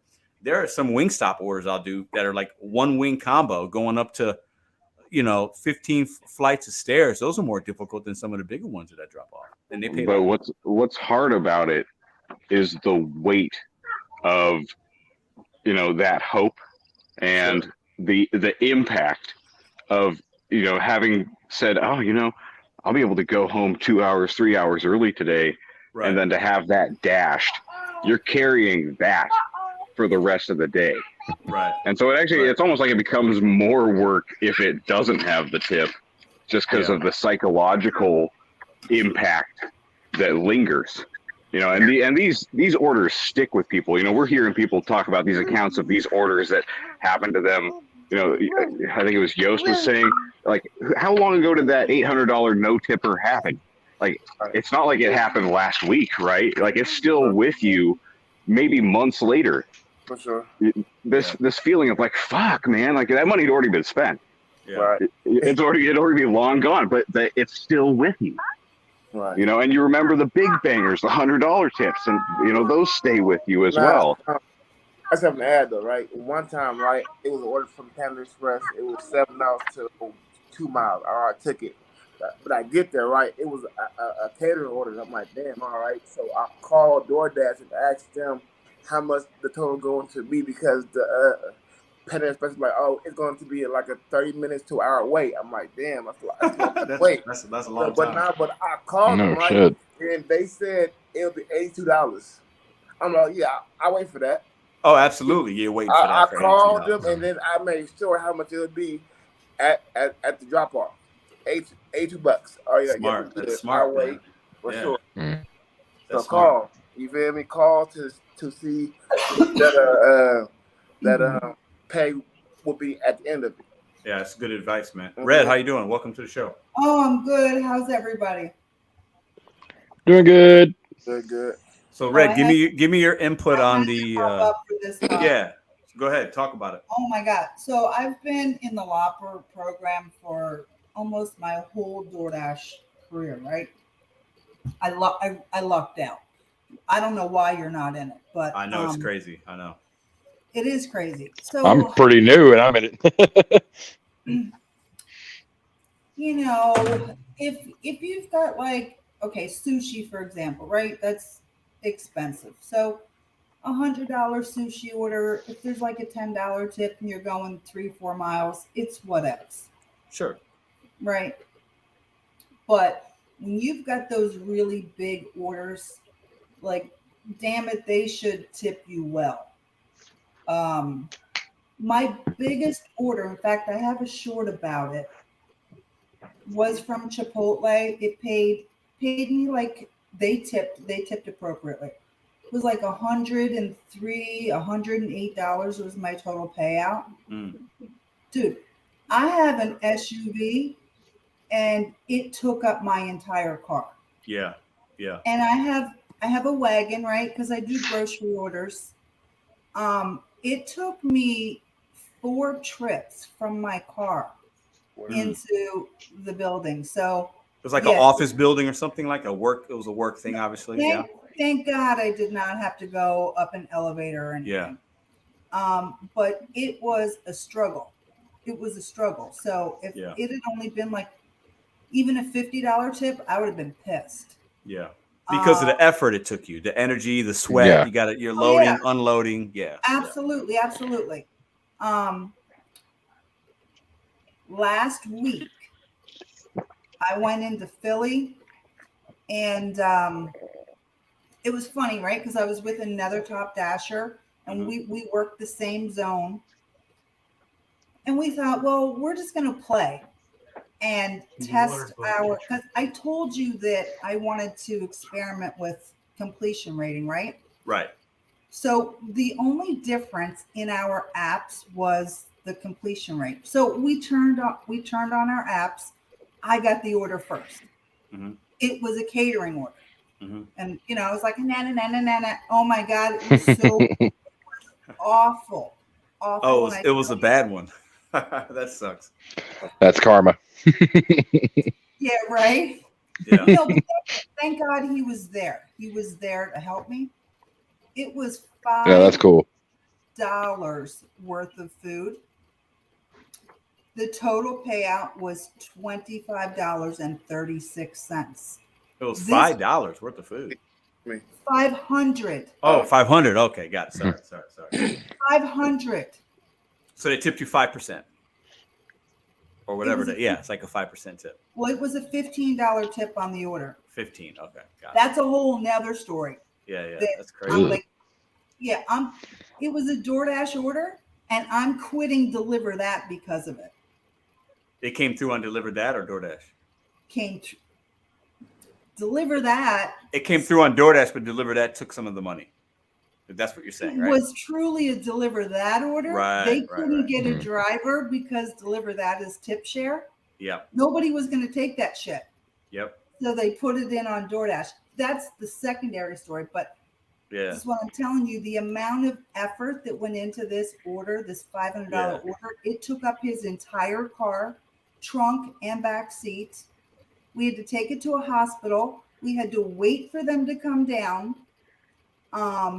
The amount of cans of soda and the bottled beverages that went along with it. I know, look at Yost. He's like, I feel so bad for you. The wait, had I been by myself, I probably would have broke into tears. It sounds like when I was doing Instacart and I had to pick up 10 bags of soil. Yeah. And I'm like, and my I car, remember that. My shocks and my struts, my backside was down, leaning. And then I had to walk these bags to several hundred feet to her backyard, and I was gonna do it. I wasn't gonna be a jerk and be like, I'm dropping them off right. No, I was gonna do it because that's what you're gonna do. You took the order, you take it, and I think she tipped me like $8. Yeah. Matter of fact, I talked about that today on my live. Because one of the shopping orders I had like 6 or 8 bottles of like 2-liter Coke, a case of water. And I said, at least this isn't 10 bags of, at least it's not 500 pounds of potting soil. That was a pain. Yeah. But back to the conversation of should large orders pay more? Yeah. When, yes, because of the amount of effort that goes into it and like the tools, because it's labor. Sure. You should have a hot bag. You should have the materials and the tools to keep the food in the good condition, right? So drivers who do those orders have more expenses on the products that they need. Like the damn wagon I have is $140. Right. It's a lot different than carrying $40. Just a few bags. Yeah. And what's worth having that. I think it's responsible as an independent contractor. We should be having the right equipment if you're going to be have $500, $800. I got a wagon on my to-do list or on my shopping list, my equipment to buy list. But I do think that the amount that quote unquote heavy pay turns out to be is so lowball. That's just more of the BS that you get from Instacart. I think Instacart is pretty scummy. And I gotta ask Yost Malone a question. Yost, shoot, would you do for 40? What did it come for? $40? Would you pick up 10 bags of potting soil and a few other items and load them in a cart or a bed? Load them in your car and then deliver them to somebody's house and drop them in the backyard. Would you do that? It was like 400 pounds of product. How many? $40. Oh, the miles was 400. The miles, because these were 50 quart bags. I think I looked it up. It was like 400 pounds, slightly over. The mileage, let's see, it was maybe 8 miles, but it was a stack. But I think it was 8 miles. Yeah. Are you doing Honestly, I would, because I made $40 and it's going to take me less than an hour. Because you're strong. Because you're a strong dude. You're going to carry all 10 at the same time, aren't you? You know me. I carry it. But. Show off. But anyways, here's the thing about heavy pay, and then I gotta say one thing that would jump off. It really kills me when people order things of water, cases of water, and they order 2 liters. They order all this stuff, and they're on the 3rd floor of an apartment building, and it's like a big FU to your face, because it's like they have multiple things of water, and it's gonna take you multiple trips to do it. I don't care how much money it is. I will deliver cases of water, mulch, all that to someone's house that I can back into the driveway and deliver to their front door, compared to any apartment any day. You can't pay me no amount of money to go up to the 3rd floor. Like, I can't stand it. I agree on that, definitely, under 200%. Because carrying those groceries on the 7th floor or 3rd floor, and they don't have elevator. But what if you're lazy like me? You don't work out anymore. What if you need a little workout? I mean, I got to work out that day. I sweated. I got a pickup truck would have been perfect for that potting soil order. Put that in the delivery instructions. Say your tip is the free workout session. That's true. But I'm gonna jump on Pedro. I gotta say one thing. When are we going to a game? Listen, we got to figure it out, man. Come on, man. Like, I'm gonna have to drive to St. Louis. I got tickets here in Kansas City. Anytime. I know you do. Anytime. Hold on. Are you telling me on a live that's going to be recorded and broadcasted to YouTube that you got a free ticket for your boy? Yes. Oh, then several. Several. You can bring the fam, bring yourself. It doesn't matter. I got it. Oh, my fam, we roll deep. We roll deep, yo. So I don't know if you can afford that, bro. Come on, brother. I got it. I got hookups. Your boys here all the time. We'll talk about it. We'll talk.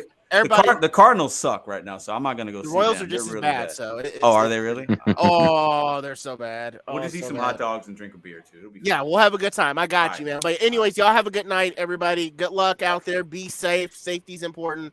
No orders worth your safety. And I'll talk to y'all soon. Much love, everybody. Have a good night, Yost. Hey, question. Yeah. All right, I'm out too. I just wanted to talk about the Thanks for sharing. Thanks for the story. Thanks for the story. It just affirms that point that these ones stick with you. For sure. But so back to the glitch part, right? Mm-hmm. So I got a friend. She's scheduled to dash all week, right? From like 7:30 to like 2 o'clock, right? Yeah. DoorDash went in there and changed her schedule to 11 a.m. to 2 o'clock. And on DoorDash they did? You're talking about DoorDash. Wow. DoorDash her into her schedule and changed it some way, somehow, and said it was a glitch. So you're talking about she was going to schedule, she had her schedule set for this upcoming week, correct? Yeah, all week from 7 to like 2, and they went in there and changed her schedule. That sucks, man, for her. That sucks. Glitch, and it's nothing that they could do about it. I don't know if it happened to anybody else, but you know what I would tell her, and you might know this already. She might know it as well. When you schedule yourself that far in advance, you can still edit that, and it will change day to day based on whatever. So she might, if she wanted to work tomorrow at 7:30, if she's going to be up, I'd still get up and see if she can't just add to that schedule. So if it pushed her to a 10 or 11, see if she can't schedule from 7:30 to 10:30. And she might still be able to, maybe not, but. I know I've kind of run into that a little bit. Our zone be like full to where it's like you have to schedule in advance because it's like full. I'm a top dash, so it should be able to edit, but sometimes, as I said, like it happened one time for me as well. Like but like that's messed up. Going change up like whatever I had. Like no, I don't have this today. Then that's crazy. Where did I get this? It's crazy. Yeah, but and that's why you got to have other apps too. Other other Yes. opportunities at least, right? Because you're going to have a app, we're talking glitches or whatever on purpose or not. You're going to have an app that might glitch out. You can't get on. They change your schedule. Okay, well, you know what? I gave myself had that happen to me on DoorDash today. Yeah, Damn. from 7:30 to 2 o'clock tomorrow, like Jones is saying, right? Well, you know what? Okay, then I'm going to wake up when I'm going to wake up because that's the time I have allotted to make my money and hustle. Then, okay, I'm going to turn on Instacart then in the morning, and then I'm going to turn on Uber Eats or GrubHub or whatever. Amazon Flex, right? And then when I'm ready to do DoorDash for my schedule, then at least I made some money. So that's why it's important not to just have one app, right? And yes, and that's what 100%. I always go with the Uber for sure. Like, right. It's you don't need any scheduler. You just go around Yeah. That's one. So thing let me, I feel like a lot of people are saying it, well, it's kind of mixed. People are saying it's a glitch. People are saying it's on purpose because of the holiday. I can kind of see both sides. It makes sense to me. I think arguments on both sides kind of make sense.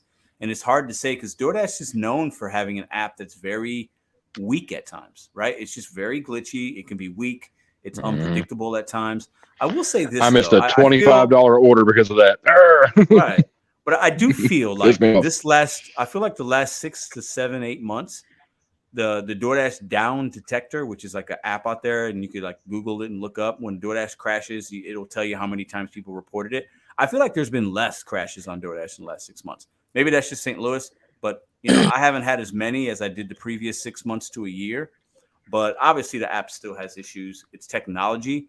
Our phones glitch and things like that. Or you might have a Roku or some kind of Wi-Fi network at your home. Those things go down. Like technology, it happens with software, but it seems like with DoorDash, it just happens too much. That's just my opinion.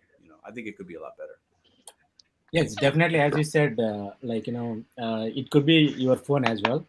It could definitely, be. it plays a part of it actually.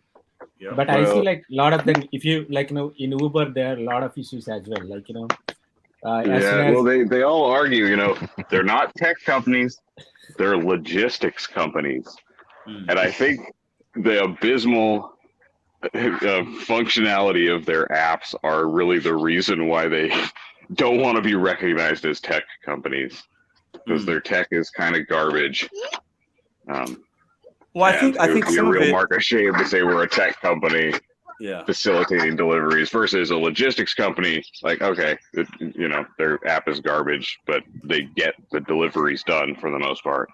Well, I think some of these apps I think they want to have their business model under a certain umbrella also be for stock purposes and investment purposes. I think you're a tech company, there's one thing versus logistics. Yeah, there's a lot of in and outs, and especially in big business, like massive corporate finance. Like, there's all kinds of reasons why they might, insist on being recognized the one way or the other. I just always kind of like to point it out whenever people are talking about the failures of these apps. That's a good observation. Yeah. Yeah, because it's almost like a joke in its own right. Yeah. Like, hey, logistics company. Yeah. They deliver food, not functional software. Yeah, that's a good point. So Reddy, Amazing Jones, Cowboy Courier, Jerry, appreciate you guys for coming on. Jones, appreciate you for showing up. First time on the show. I'm really honored to have you on, man. And appreciate you guys' perspective. I hope you guys are having a good rest of your Mother's Day weekend and ready to hit the work week and whatever goals you got. And appreciate you guys. Thank you very much. Thank you very much. All right. Take it easy, Pedro. Appreciate you, man. I appreciate you hosting this live stream every weekend. It's something to look forward to. I absolutely, enjoy doing it, man. I'll try to be every week. All right. See you guys later. All right. So we're going to take a small little bathroom break. Take a bathroom break. Get you a drink, a cocktail, a water, a soda, a juice, a burger, whatever you need to do. We'll be back in 2 minutes.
All right.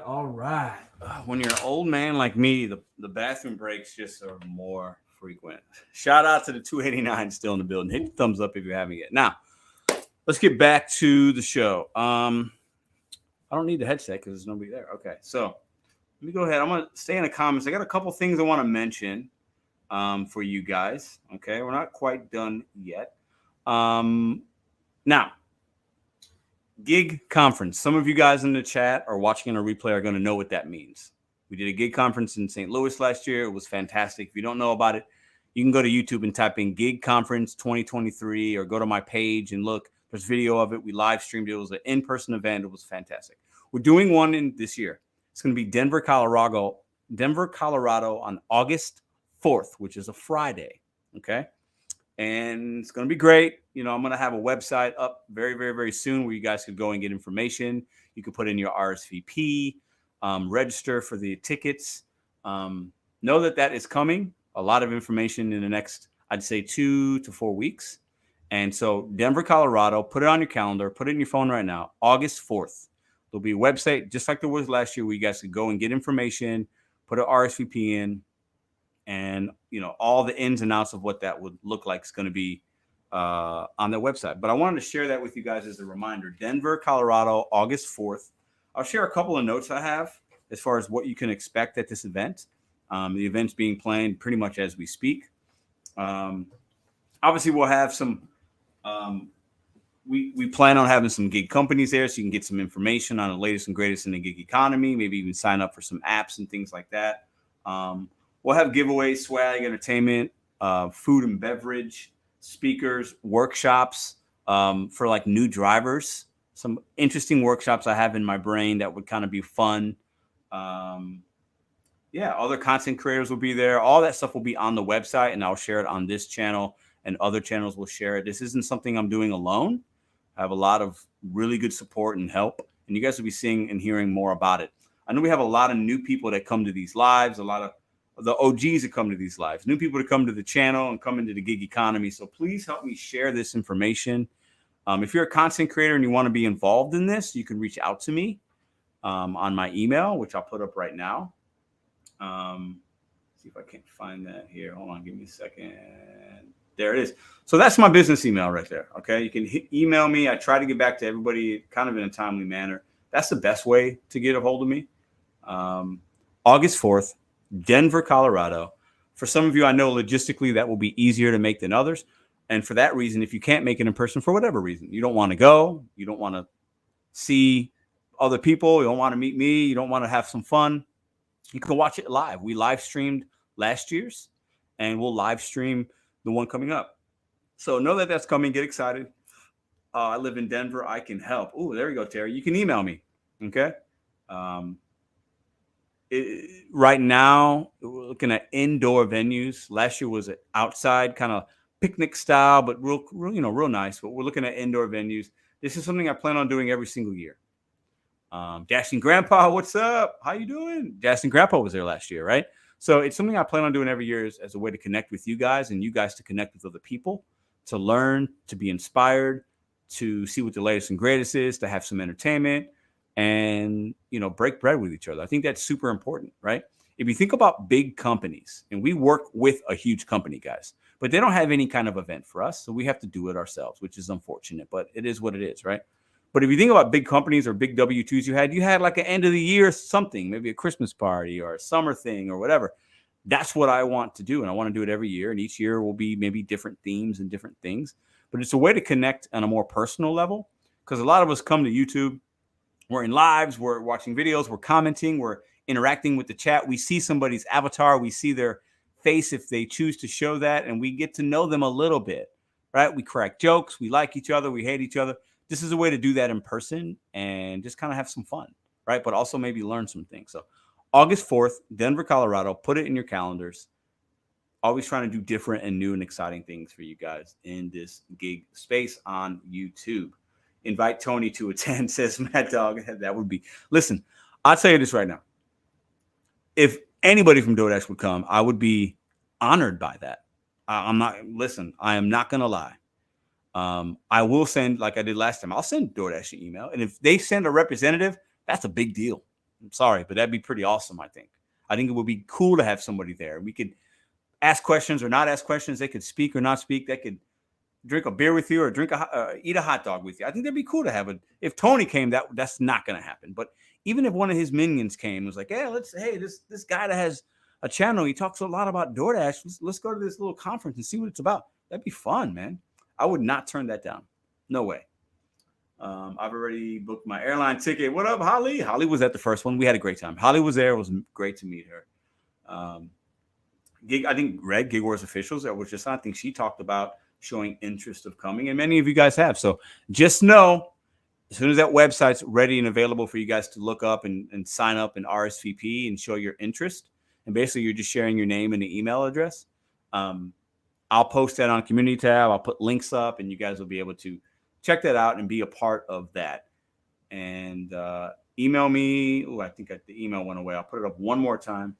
If you have questions or want to be of any kind of assistance or help, or if you're a content creator and want to be a part of it in a unique way, I'm up to new ideas. I can't say, and I'm going to say this now, I can't say yes to everybody. I'm very good at saying no. But if you have some ideas or want to be a part of something, we can have a conversation. You can email me about it. And I think that's it could be fun. So we'll see. Because we're just getting this kind of together, and it's going to be a good time. So let's see. Get him high, get him a spill. You should invite him anyway. You never know. Good point. I will speak to DoorDash headquarters, HR. That's funny. All right, so we talked about glitch, purposeful, not purposeful. I've said glitch about probably 50 times, but it is what it is. That's the word of the day. Happy Mother's Day to all the moms out there.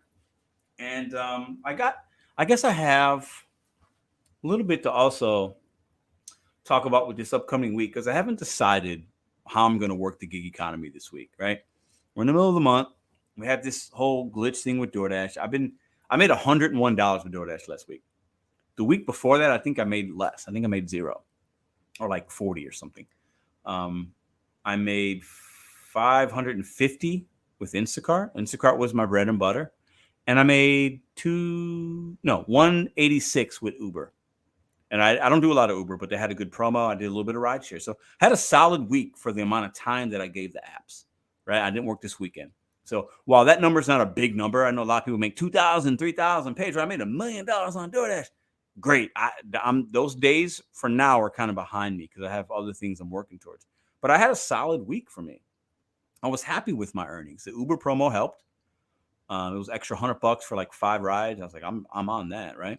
And the Instacart was, I'm testing it out. I'm having some successes with it, some frustrations, but I'm generally happy because my profits are up a little more because I'm not part of DoorDash Large Order Program, and I want to get bigger orders. You know, I don't mind taking a $4 or $5 or $6 orders, or $7 orders, my average on DoorDash without a Large Order Program, and I'm okay with it. But I want $30, $40, $50 runs in like an hour, hour and a half. Like that's where I want to be. And I'm trying to maybe implement another app or two to see, because there's a lot more opportunities out there. And in my market, DoorDash is a lot of drivers, man.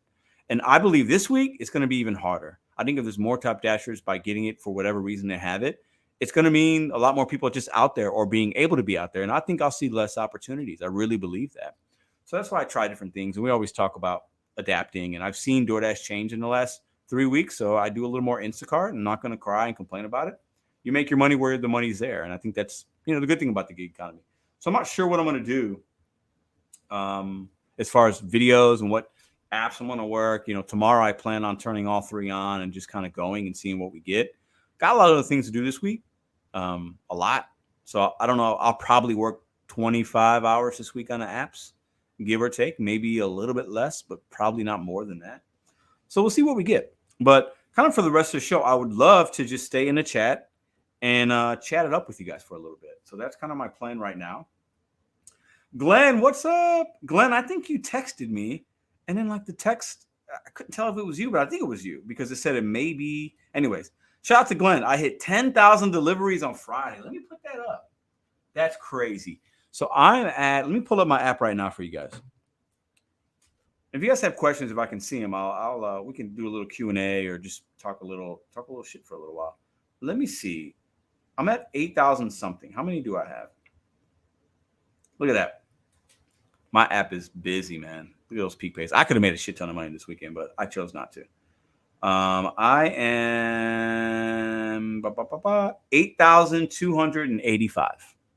So I'll hit 10,000 at some point. Yeah. Who knows how long it'll take, but that'll be kind of cool. So congrats on 10K. Well, nice, bro. Hope your art is going well too. Yes. What up, Jeff? How you doing? Great comment. GigCon. We just talked about GigCon. Did you miss it? Are you asking about GigCon, or are you just saying because you're excited? Denver, Colorado, August 4th. Website coming hopefully by Saturday. Bud Soda, RIP to his DoorDash account, but he had 10,021. It was 26. Nice. Hustling Hyena, what's up, brother? Good to see you in here, man. I hope your week was well. Happy Mother's Day to you and your family. Savvy, you working at 4 a.m. Listen, Savvy shopping. Holly, Savvy shopper, does. She hustles, man. She's got the dumpling. I think she does some pet stuff. She's an independent contractor making that money. Tips for Pedro. Let's go. What up? What up? Just hit the thumbs up. That's all. What up, man? I'm good, man. I'm good, bro. I'm good. Life is. I'm good. You know, I want to say something. I think some of y'all can appreciate it, so I'll say it. I have been more positive in 2023 to not the likeness of some, but I'm gonna be me. But this week I definitely noticed I was negative in some videos I made, and as I was either live or as I was making the video, I noticed and I felt me being negative. But like, I don't edit my videos. I record everything with this device, and part of the camera's broken. Everything you see on YouTube, minus the live streams when I'm doing them at home in the office, is recorded on an iPhone 13. And I rarely edit. I chop everything up. I put it in iMovie, and that's what goes out there. Okay. So if you see me frustrated, if you see me have a bad day, that's what you're going to get. But when I look back, I don't like it because I feel like, I talk about trying to be positive and not whining and complaining in your car. And this week I did some whining and complaining, and I didn't love it, but that was my reality. So, just address that real quick. It is what it is. It's part of the gig economy. What up, Sensei? Thanks for the 5. What's Sensei got going on? Keep striving higher and higher at Pedro Duda Santiago. Always bet on you. Let's get the likes up from 306 lurkers. What's up, Sensei? Appreciate you, bro. Happy Mother's Day. Happy holiday, man. Appreciate the 5. But yeah, I didn't love some of the content I made this week, right? But I'm not going to take things down. Like, I just, gig work can be tough and you get frustrated and you don't make money or you got this. But I still feel very blessed and lucky to be able to turn an app on and make decent money and support my family and make YouTube and do other things. Like, I feel very lucky. And I think we have to sometimes show gratitude because it's not always bad. Appreciate you, Sensei. Pedro missed the live on Friday, bro. Pedro missed the live. Was that live Friday? Was that? I can't remember. Maybe I was. What up? First time catching a live stream. You got any questions? What up, Frenchie? Is it Frenchiene? Frenchiene? Hold on. I'm probably saying your name wrong. Would like to help if I can. Email me, Hockey. Email me, man. So Hustling a Hyena says, being flustered, frustrated, angry, it's just being part of life. I like to see it, and people seem to like seeing me go through my ups. I think when we make videos like that as content creators, it is what it is because we've all been there. And some people are more zen than others. And I try to be, but I'm very, very impatient. I have a lot of energy. I expect a lot out of myself and people around me. So when the smallest things don't go my way, I do get frustrated. It's a personal flaw of mine, but it's also a superpower of mine. Like, because I'm so high strung, I have a little ADHD. I'm sure I'm very anxious at times. It keeps me, I'm very sharp with other things, but I also get very frustrated. But I think we have to be real. I don't edit my stuff. Like, you see the video, if I say something, if I cuss, it is what it is. Because I'm not going to paint a picture that is just always perfect, because the gig economy is not perfect. It's flawed. We're not perfect. We're flawed. And I think that that's okay. But I definitely thought back at the content I made this week in the live. I'm like, man, I was not that positive. And, this is a first world problem. Like, just because a customer didn't tip me or a merchant was a little late or somebody didn't give me great instructions, like, not the end of the world, right? Not the end of the world. Gig Wars Official says, let me see. Hold on. It's hard to catch up with everything here. XD Interactive says, exactly, Pedro, you having some bad days just keeps you relatable. Most days are positive is an inspiration. Yeah, I think I think you're right. Gig Wars Official says it's okay to have bad moments or days. It's just when negativity is running theme, when it's a problem. General comment here. Yes, I believe that 100%. And I've been way more positive in the last 6 months than the previous 6 months. And I think that's good. It's done me a lot of benefit for myself, my mental health. It's done good for my channel. I think, there's so much negativity. I think it's not good, because I think we have to realize what we're doing, and it's not that bad. I think for mostly this is not that bad. It's not a bad lot of work to do.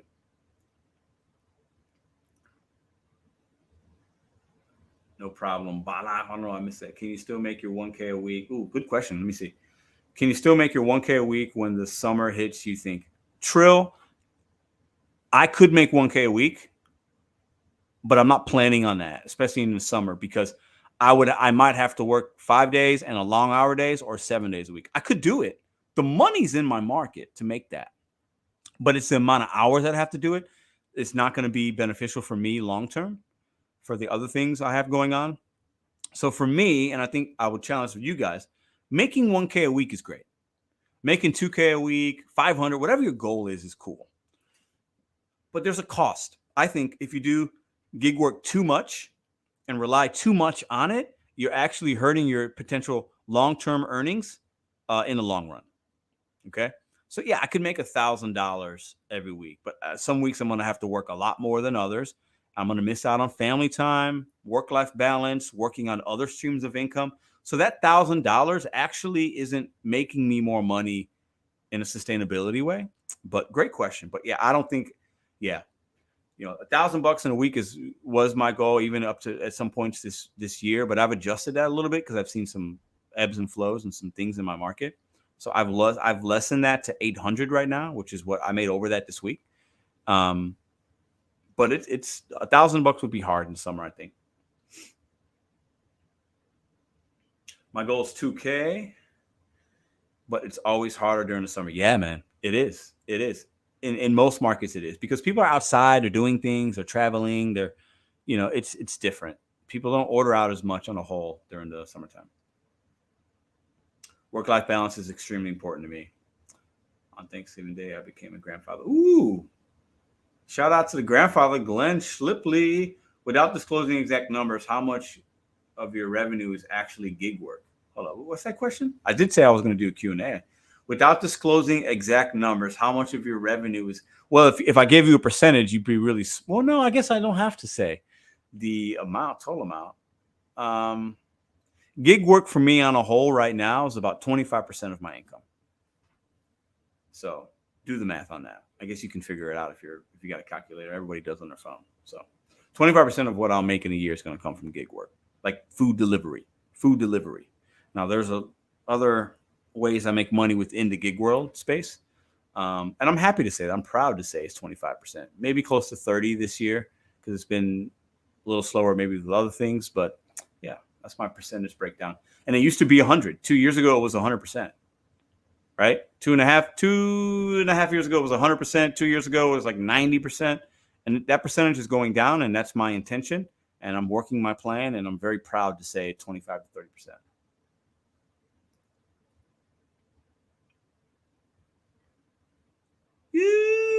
Oh, this is my girl right here. Happy Mother's Day. What's frustrating to me is this LA traffic. I have to take deep breaths to calm myself.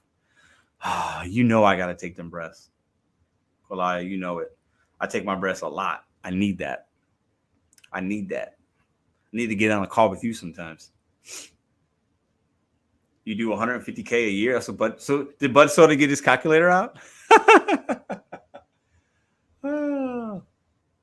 All you got to do is the math on that, right? Bud Soda was really quick with that calculator. He wants to know how much money I'm going to make this year. I love it. Listen, when I talk about this, when I talk about passive income, when I talk about having other streams of income, I live that every single day, and I'm very proud to say that.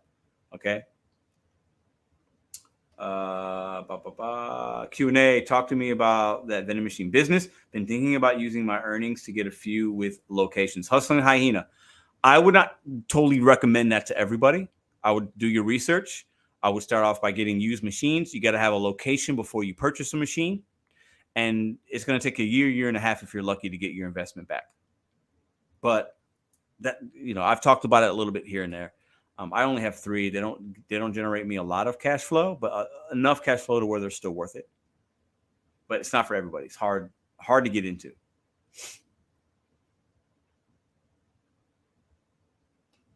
I show what I do every single day on YouTube. So I make YouTube videos. I do gig work. I have 3 vending machines. I have partnership deals, affiliate link deals. I do coaching on the side.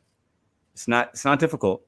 A lot of people look at a certain number and say, wow, that's a lot. And that's not a lot, but it's a matter of relativity to your budget, your family, your goals.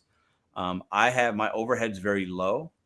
I'm able to do a lot of things because Madison doesn't work. I provide 100% of the income for this household. So for me, like I have time to figure things out, right?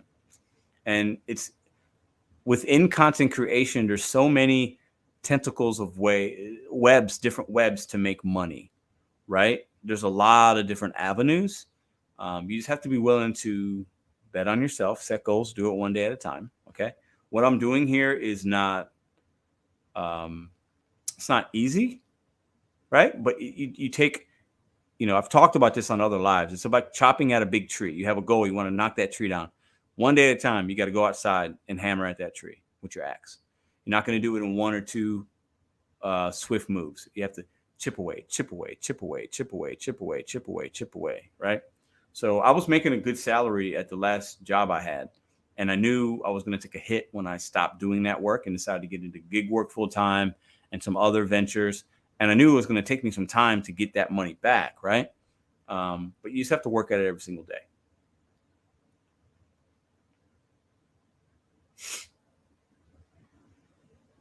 $800 times 4 weeks, 3,200. Yeah. Can you talk about receipts and what you do with them? Like, do you use the Fetch app? I do not. On Instacart, they tell you to keep the receipt. On DoorDash, I give the receipt to consumers. On Uber as well, if it's one of those, I'll put it in a bag. But I don't use those apps. I don't use those receipts for anything.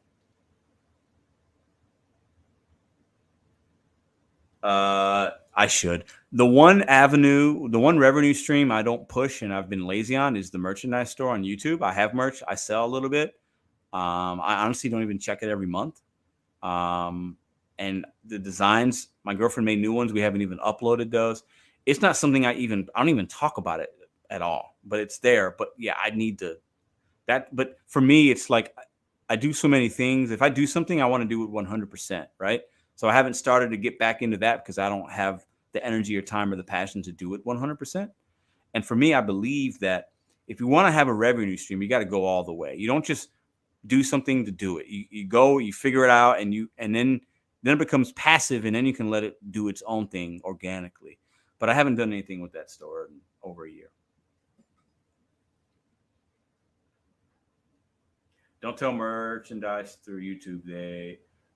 This is a good point, but I've thought about, and at some point, me and Madison it'll probably be something that she does, where she does a merchandise. We do screen printing here or somewhere local, and then we send it out. But we're just not to that point. There's so many other things going on that I want to do better before I start to do that. But that is a great point. They do.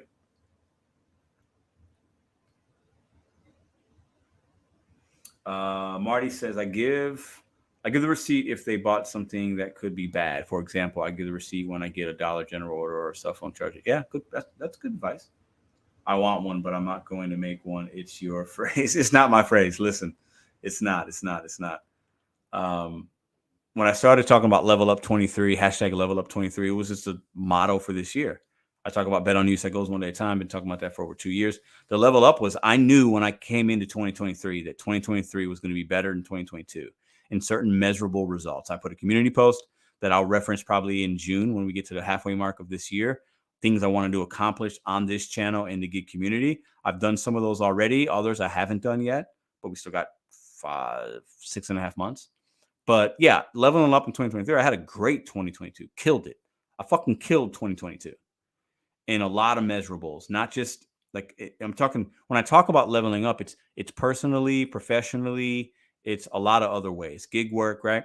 And 2023, I said I'm gonna keep grinding. I'm not done yet. I have not hit my goal yet, right? So yeah, it's not something I made. Level up is a phrase a lot of people use in a lot of genres. Fewer receipts. Oh, I don't know about that. Gig worker 1099 says, "Sup, Pedro? Are we supposed to pay quarterly tax as a 1099? Is there an income amount? Where do we send a payment?" True 1099 independent contractors per the IRS are supposed to pay quarterly if you expect to pay. Okay, so there is a small penalty that I've been told. There's a small fee if you don't. A penalty, but it's not required 100%. You're not going to get in trouble, but you might have to pay a very nominal penalty fee to the IRS if you don't file quarterly. But it depends on your taxes. Everybody's different. Some 1099 gig workers get money back. Some pay $200. Some pay $700. Some might pay a couple thousand. It's all relative. I would ask a tax professional, but technically you're supposed to do every quarter, every 4 months. 4% penalty. Yeah. The year is almost over. TikTok. Yeah. You did 100K last year, and a lot of that went to your house, if I remember. Bud Soda's over here. He's pocket watching. What's up, Bud Soda? Why are you pocket watching, man? Yeah, so we got the house. We've been here exactly 12 and a half months. We've been here 13 months.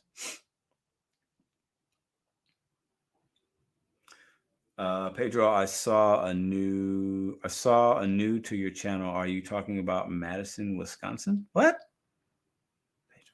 No, Madison. That's my girlfriend's name.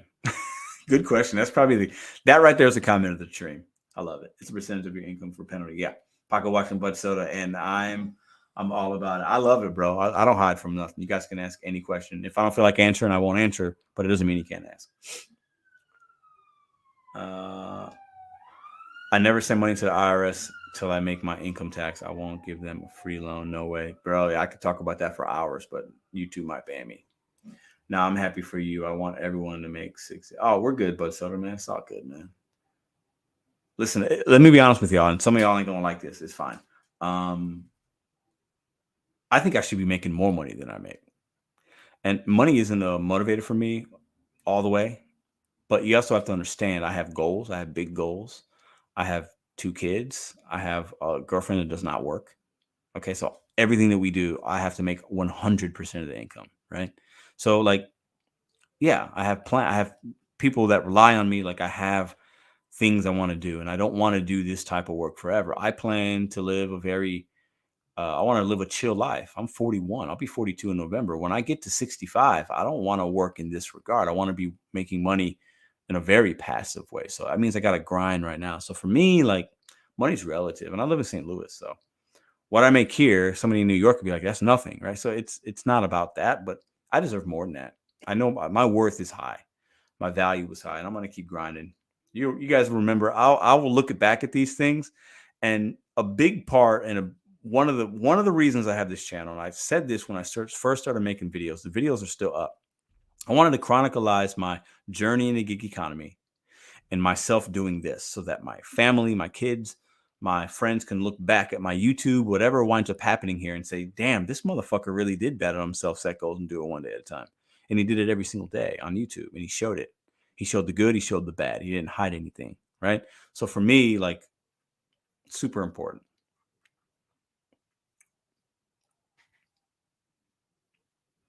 Yes, that's this right here. That's a great comment. It's all about what you're keeping and have a plan in place. I bet that's true, Leeds. And whatever you make in America, we make less in the UK. Yeah, it's different over there. But your taxes and stuff are different too, right? Christian says, Pedro DoorDash deactivated me for canceling an order for not selecting a reason why. It was an accident because it was like 1 a.m. Hold up. That doesn't make any sense.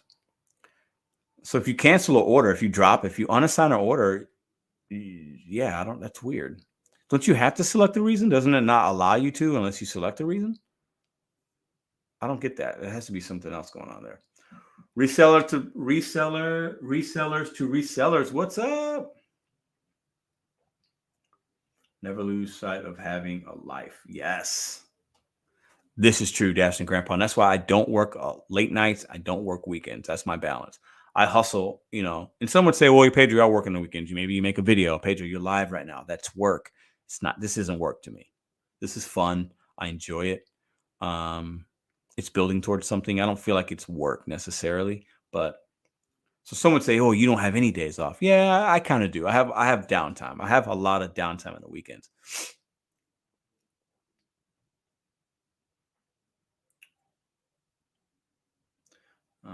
Well, maybe it could have been this. Yeah, did you fall below 80%? You only need 80% completion rate. That means you cancel 20. Yeah, it could have been that.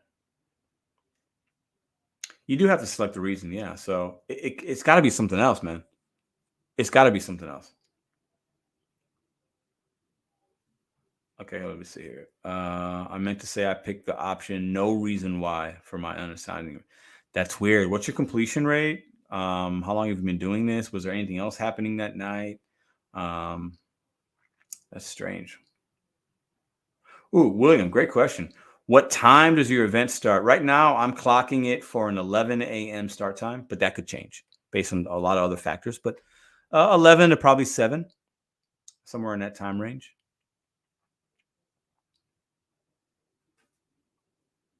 Yeah, that's weird, Christian. That's crazy, man. That's crazy. It's weird. I hear people, they're getting deactivated. Listen, let me tell y'all something. I haven't done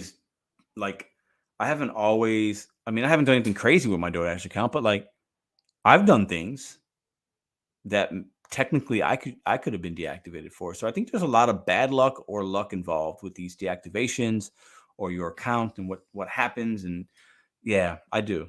Because it's crazy when I hear these stories, man. And maybe it just, I don't know. Let me knock on some wood because I would hate that to happen to me. I'd figure it out, but Gig War says, I love what you do and you are building something. It doesn't feel like work. And when you aren't working on it, you can feel incomplete. Yeah, I feel that. On a positive note, I got a $20 cash tip. Ooh, I love those cash tips. Does anybody have issues using Para app? Does anybody have any issues using the Para app? I don't know. I don't have that app, but definitely reach out to them if you can. I know they're on. There should be a support for them, but I can't speak of. I don't have that app. I've never used it. So, yeah, interactive. I believe that too. I think everybody has done something along. I really believe that. So I think when we get deactivated, it sucks, but I think most deactivations are technically just. I do believe that, unfortunately. I think it's part of the gig economy. It's part of being a 1099, it's part of the risk that we take. And I believe that's true. Ooh, good question, Dave. Any update on your nugs and having your competition? Can't wait for that. He said he told me he's coming to St. Louis the first week of July, and he's going to be here for a week, and we're going to film content. I'm here. We've been talking on IG. I'm looking forward to it. So I think it's going to be great. He's very excited as well. So love it. I'm just honored that because when he said he was doing that, I commented, bro, come to St. Louis. I said something about DoorDash. Say Zeus summons you because he makes the videos and he calls me DoorDash Jesus. He puts me up in the clouds. I love it. I think it's hilarious. I think it's funny. It's very humorous. I'm not offended at all that he does it. I love it. Yeah. So he says he's coming. So I'm ready for it. I'll show him a good time in St. Louis and take him out one night if he chooses to take me up on it, and we'll make some videos and we'll do a little bit of a challenge. I think he's coming with like a Top Dasher account or something, and we're gonna compare. I think it's gonna be fantastic. I mean, his editing and his entertainment is top notch, right? So I expect him to make some good videos, and I'll do my thing, still give you daily content. And a Pedro Nugs collab, I would say that's going to be one of the better collabs you're going to see on YouTube within this community. People want that, and you guys looks like you're going to get it. I mean, I love it, man. Humbled that he's going to do it.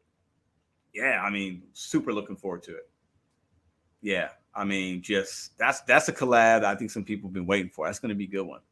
So, Nook Dash is like 30 minutes for me. Oh, that's cool. That's what's up, Lone Wolf. And I actually was in Cleveland or Ohio, or anyway, I was in where he used to live. I think he moved, and I was up there when me and the family drove to Virginia, and then we came back around. I did my little tour. I did one dash in every state we drove through. We were in Columbus, and I believe that's where he was or is. So, anyways, looking forward to that collab, man. It's gonna be fantastic, man. I'm just looking forward to see how he does his. Is he still gonna only do one video that week, and just record everything? Because if I do my daily content, there might be some things that you see before you'll see that happen versus his video, right? So me and him are gonna have to talk about that a little bit, but either way, we'll figure it out. It's gonna be great times, man. I think Kayla's coming with him, so yeah. But I'm gonna let him, as the information comes ready, I'm gonna let him announce that on his channel since he was the one that thought of the idea. But I can share with you that he reached out to me. I'll just say that. Cincinnati, Ohio. Okay. So maybe I was in Columbus, but we weren't in Cincinnati. Maybe I don't know. I can't remember. A Pedro Meltdown video. Hold on, I got to read this. A Pedro Meltdown. Oh, hold on. I love it. Hold on. A Pedro Meltdown video. Come work my market. 9,400 people. Oh my God. No way. I couldn't do it. Pedro, off topic. I love the off topic questions, but what are your thoughts on Tatum saying, in my honest opinion, I'm one of the best basketball players ever? I love that, Jeff. Let me tell you something. I love basketball. Jason Tatum's from St. Louis. I was in the same gym as him once. I didn't meet him, but I was in the same gym. And he went off today. He had one of the best. He had the highest scoring Game 7 in NBA history. He dropped 51 points in the Game 7. Played one of the best offensive games I've seen ever in playoff basketball. Absolutely amazing. That was on the game before. He had a rough 3 quarters, but he scored 14 or 16 points in the fourth quarter, forced the Game 7. So that's confidence. Basketball and sports is confidence. If you don't have confidence, you can be really good and have a really crappy game, a really crappy playoff series, right? I love that he said that because he is one of the best basketball players in the world. So that's how I answer that comment. Thanks for the 5. I missed it. Let me put it up. But big Jason Tatum fan. Huge Jason Tatum fan. Hi, Pedro. I want to update on the Top Dasher glitch. It's gone. Check account details, y'all. So you were right. It was a glitch. Ooh, okay. Well, but right now, if I go in, once you get that notification, you don't get it again. So there's no way for me to know if I'm still a Top Dasher. Do you guys understand what I'm saying? Because every time you log in, it doesn't. Look at this. I got a $3 peak pay right now. Everywhere. Crazy. Every time you log in, the Top Dasher thing doesn't pop up all the time. So how would you know if your account was Top Dasher? Can you answer that question to me? Thanks for the 5, sweet. This is why I scheduled. Whoa, crazy. Okay. Do you guys see what I'm saying? I'll show you in mine. It says schedule now. Oh, I see what you're saying. Well, but I could dash now. I see what you're saying. So tomorrow, I guess it will. Yeah, see, I could dash now. So hold on. Oh, maybe if I hit a gray zone? It says schedule if I hit a gray zone. So I guess it was a glitch, but it doesn't matter because Mother's Day is over. So literally it could have just been a glitch, or it could have also been a purposeful glitch because Mother's Day's over. So now they can take that out because they don't need people on the road. You follow? Interesting thing to think about. We're just talking here, right? Yes, check account details. Okay, hold on. Account. Where would it say it? Profile? Details? I don't have anything there. Emergency contact. Where would it say Top Dasher? Referrals, vehicles, settings. Where would it say it? It's under account details. It's on the top. Okay, hold up. Okay, so I don't have that. But I've never noticed it before. Well, then it's gone. Yeah. Interesting. So I think that's good news for Top Dashers. Profile. Let me see. Yeah. Do you have a pizza bag? I do have a pizza bag. Get a bag. Nope. Oh no. Unlock additional earnings opportunities when you dash with a pizza bag. Do you have a pizza bag? What the fuck? I have a pizza bag. I've shown you my pizza bag 1,000 times. Get a bag. Okay, that's stupid. It will say you're a Top Dasher this month. Like I said, they wanted people out for the day. Yep, I can always dash now because you're not a Top Dasher. R says we are a top dasher. Interesting. Okay. Interesting. Not going to really change how I work this week, but it is interesting. I guess that's a positive for a lot of you guys. For ones that just got gifted, hey, you didn't earn it, so you can't be mad, right? If you don't have it now, you can't be mad. R says we are TD. Interesting. That was the problem I had. So yeah, listen, either a glitch or purposeful. I think an argument can be made on either side, because right now people aren't ordering Mother's Day stuff, guys. It's past midnight on the East Coast. On the West Coast, it's what 9:30 almost. Mother's Day is over, guys. People are thinking about going back to work, getting back to normality. Holiday's over. Okay, so I'm not surprised. Top line above your name, love the content. Appreciate. Same problems. Giggity. My offers were good all day until about 10 p.m. hit. Yeah. Well, the weekend's over. People are thinking about going back to work, right, Holly? And they're thinking about their week, and they've spent their money. So I think the next couple of days are going to be kind of slow for a majority of dashers on DoorDash and the other apps. People spent money this weekend. Things will slow down a little bit. Interesting. Okay, yeah. So I don't have anything there. See? Interesting. I'm going to schedule myself. Oh, there we go. Look, yep. It says I have to schedule in that zone. So that is interesting. And right as we're winding down the show, the topic of the day becomes a mute point. I think it's funny, man. I think it's funny. So I'm going to schedule right now because I want to have at least the opportunity, right? But I'm going to be doing some Instacart tomorrow as well. So what I'm going to do is I'm going to schedule with you guys right now.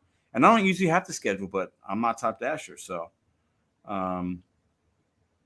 why can't I? Oh, I can't schedule tomorrow? What? Hold on. Oh, duh. I got to select Monday, idiot. So what is today? Monday. Okay, there it is. So we're gonna schedule for. I'm gonna do Instacart first. I'm gonna schedule for 10:30. And I don't need to schedule till midnight because I'm not gonna ever be out till midnight. So what I'll do is I got swim class tomorrow with the baby, so I'm just gonna schedule till 4:30. Save dash. Okay, I'm scheduled. That's how I do it. So Top Dasher is a thing. I think it's beneficial for the dash now, but you can't schedule weeks out or whatever. Wow. Welcome to my world. No spots here. I have other apps, but I also just turn on DoorDash. But I usually just turn on. Interesting. Sleep well, beautiful beings. Sleep well. Honestly, being Top Dasher myself, I like being